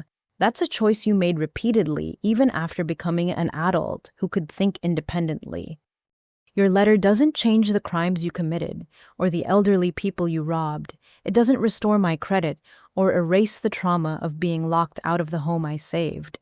But it does explain some things I've wondered about. I'm not ready for reconciliation, may never be, but I'm willing to acknowledge that you were also a victim, even if you became a perpetrator too. Focus on your rehabilitation. Make genuine amends to your victims if possible. Build something authentic for the first time in your life. Maybe someday far in the future, we can have a conversation that isn't built on lies. Carolyn. Sandra thought I was too generous.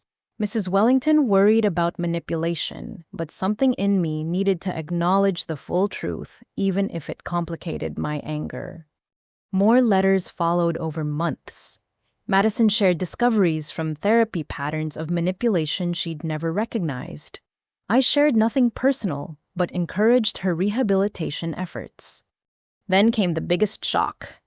You need to sit down, Amy said, arriving at my apartment with a banker's box. I found more of Grandma's documents hidden in Mom's attic. Inside were letters, dozens of them, all from Grandma to me, all unsent. My dear Carolyn, one began dated just weeks before her death. I've watched your parents' treatment of you with growing horror. I've tried to intervene, but they restrict my access, claim you're too busy to visit. I know that's a lie. Another, I'm leaving you money for your education. I'm telling no one but the lawyer. If something happens to me, please look for it. Don't let them steal your future like they're stealing your present.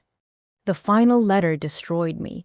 You and Madison should be close, sisters supporting each other. Instead, they've made you enemies competing for crumbs of approval. I failed you both by not stopping this sooner. Please forgive a grandmother who loved you but didn't protect you enough. Through tears, I saw the truth. Grandma had tried. She'd seen everything but been powerless against her own children's manipulation. Even she had been isolated, controlled, silenced. That night, I video called Madison through the prison system. Her face was thinner, older, stripped of makeup and pretense.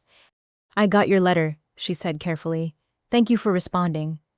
I found Grandma's letters. She loved us both, wanted us to be close. Madison's composure cracked. I loved her too. They told me she preferred you, said she only tolerated me because she had to. They told me she was disappointed in me for not achieving more, that she wished I was more like you. We sat in shared silence, processing decades of lies. I'm sorry, Madison finally whispered, for everything. I know it doesn't fix anything, but I'm sorry. I know. Work on yourself. Become someone Grandma would be proud of. Are you proud of who you've become? I thought about the foundation, the lives we'd protected, the elderly saved from fraud, the authentic relationships built on trust rather than manipulation. Yes, for the first time, yes. We ended the call with no promises of future contact. Too much damage existed for simple reconciliation, but acknowledging our shared manipulation felt like draining poison from old wounds. Amy helped me process everything. Do you think you'll ever fully forgive them? I don't know, but I'm learning there's space between forgiveness and hatred, a neutral ground where you acknowledge truth without excusing actions. That's very mature. That's very tired. I'm tired of carrying anger. It's too heavy alongside everything else. Months passed. Madison served her time while I built my life. We exchanged occasional letters, careful and boundaried. She shared her progress in addiction counseling. Apparently, the shopping and pills had been coping mechanisms. I shared nothing that could be weaponized but acknowledged her efforts. Our parents were different. Their letters remained unopened, returned to sender. Some manipulations cut too deep for acknowledgement. Some bridges burned too thoroughly for rebuilding. But Madison and I were finding something new. Not sisterhood exactly, but a shared understanding of survival. Two women raised as weapons against each other, finally laying down arms. The reconciliation path wasn't straight or simple. It wound through anger, grief, and painful recognition. But somewhere along its twisted route, we were both finding glimpses of who we might have been in a different family. And maybe, just maybe hints of who we could still become. 2 years after that devastating text message changed everything. I stood in my beach house kitchen preparing Thanksgiving dinner. Not the cramped studio apartment where I'd once eaten cereal alone, but a real home with ocean views and rooms filled with natural light.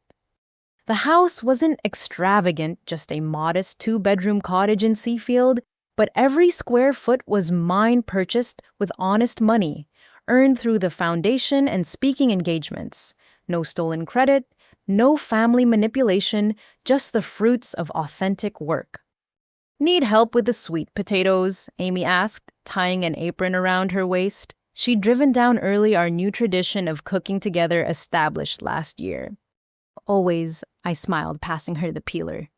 The doorbell rang at precisely 2 o'clock. Madison stood on my porch holding a pie carrier and looking nervous. This was our third in-person meeting since her early release 6 months ago. 5 years of her sentence had been suspended with strict probation conditions, including restitution payments and continued therapy. "I brought pumpkin and apple," she offered hesitantly. "Store-bought. I'm still learning to cook." Store-bought is perfect. Come in." She entered carefully like a guest rather than family, which in many ways she was. We were rebuilding from strangers, not sisters. The shared DNA meant less than the shared commitment to honesty. "Your house is beautiful," Madison said, admiring the living room. "Very you." "What does that mean?"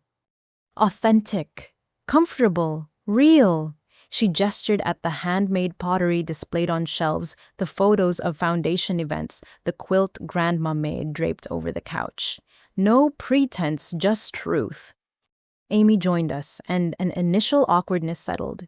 We were 3 cousins raised in dysfunction, trying to create something healthier. Madison had apologized to Amy months ago for years of cruel comments about her second-hand clothes and state college education. "Should we address the elephant?" Amy suggested with her characteristic directness. "Which one?" Madison asked wryly. "The fact that I'm a convicted felon having dinner with my victims, or that our parents created a family civil war that we're trying to end?" "Both," I said. "But let's cook while we talk." We moved to the kitchen, establishing a rhythm. Chopping vegetables became meditation. Stirring gravy became therapy, and gradually walls lowered. "I got a job," Madison announced while mashing potatoes. "Nothing fancy. Administrative assistant at a nonprofit supporting reformed inmates. They know my history." "That's wonderful," Amy said genuinely. "Using your experience to help others. It pays barely above minimum wage, but it's honest. First honest job I've ever had." I watched my sister struggle with the can opener, the woman who once flashed money at expensive restaurants, now proud of basic employment. Growth looked different on everyone. "How's your sponsor?" I asked. Madison had been required to attend addiction counseling, but had chosen to continue beyond court mandates. Challenging me constantly. Last week, she made me calculate how much I'd stolen total, not just what I was caught for. The number was... She paused, shame coloring her features. "Horrifying. Over $1 million when you include everything." "But you're making amends." "Trying. The foundation helps me structure restitution payments. 20% of every paycheck goes to victims. It'll take decades to repay, but at least I'm starting." We worked in companionable silence until Amy spoke. Do you ever think about them? We all knew who them meant. Our parents remained in federal prison unrepentant based on their continued letters claiming victimhood. Patricia had moved to Florida, cutting contact with everyone involved in the family shame. Sometimes, I admitted, but less often, they made their choices. I think about them constantly, Madison said quietly, especially in therapy, understanding how they shaped me, how I let them shape me, how I chose to continue patterns even after I was old enough to know better.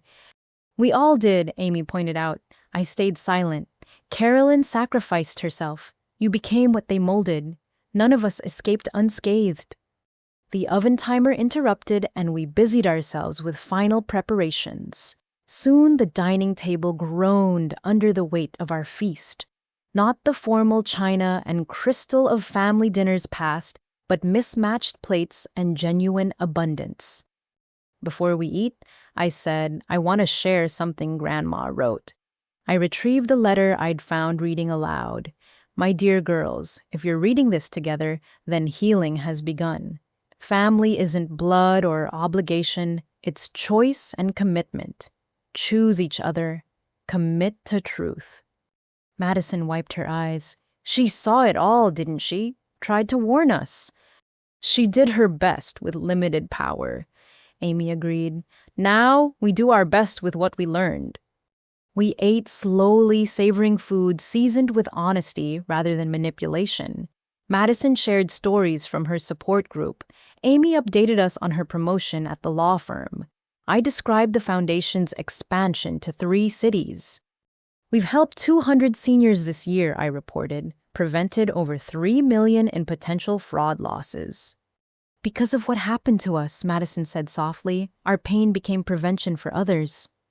That's the best revenge, Amy added, living well and helping others live better. As afternoon faded to evening, we cleared dishes together. Madison washed while I dried a simple domestic rhythm we'd never shared as children. Amy packed leftovers, insisting we each take containers home. This was nice, Madison said as she prepared to leave, different from family dinners growing up. Everything's different now, I agreed. Better different. She paused at the door. Carolyn, I know I can never repay what I took. Not just money, but years of your life, your trust, your credit. But I want you to know I think about it every day. Use it as motivation to be better. That's all any of us can do. Learn and be better. Amy left next, promising to visit again soon. The cousins who'd barely spoken now texted regularly, sharing memes and support in equal measure. Alone in my beach house, I walked to the deck to watch sunset paint the ocean gold. 2 years ago, I'd stood in the rain, loading garbage bags of belongings into my car, locked out of the house I'd saved. Now I own this peaceful space outright, surrounded by chosen family and honest relationships. My phone buzzed with photos from Mrs. Wellington's Thanksgiving with her family, then messages from foundation colleagues, hospital friends, pottery class companions, each connection built on authenticity rather than obligation. The family that raised me had taught lessons they never intended, that love without respect is manipulation, that sacrifice without reciprocity is exploitation, that blood relations don't guarantee loyalty, while chosen bonds can create unbreakable ties. Most importantly, they'd taught me that losing toxic family wasn't loss at all, it was liberation. As stars emerged over the ocean, I thought about everyone watching who might be trapped in their own family financial abuse. The eldest daughters paying bills while siblings got gifts, the responsible ones carrying everyone while being called selfish for wanting fairness. The servants told their service was love while their users showed only greed. To them, I offer this, you deserve better. Love doesn't demand self-destruction. Family shouldn't require you to light yourself on fire to keep others warm. And sometimes the greatest act of self-love is walking away from those who see you as an ATM rather than a person. It took a text message about changed locks to unlock my actual life. It took being thrown out to find my true home. It took losing toxic family to discover authentic connection. Now, as waves whispered against the shore and my chosen family's messages filled my phone with warmth, I understood the final lesson. When you stop pouring yourself into broken vessels, you discover you were never empty. You were just pouring into the wrong containers. My story began with betrayal but ends with triumph. Not the triumph of revenge, but of rebuilding. Not the satisfaction of their suffering, but of my own success. The woman they locked out had unlocked a life they could never imagine because it was built on truth they could never tell. So, to everyone carrying family financial burdens while being told you're selfish for seeking fairness, remember this. Your worth isn't measured by what you provide others. Your value isn't determined by your usefulness. You are allowed to choose yourself, and that choice isn't selfish. It's survival. If my story resonates with you, please share it in the comments below. Have you experienced family financial abuse? How did you break free? Your story might be the key that unlocks someone else's cage. And please, if you found value in this narrative, hit the like button and subscribe for more stories of triumph over family dysfunction. Share this with anyone who needs to hear that they're not alone, that survival is possible, that chosen family can heal what blood family broke. Thank you for joining me on this journey from betrayal to breakthrough. May you find your own beach house, whether literal or metaphorical. May you discover family who celebrates rather than exploits you. And may you always remember that the best response to those who lock you out is to build your own door to freedom. Until we meet again, stay strong, stay true, and never apologize for choosing yourself.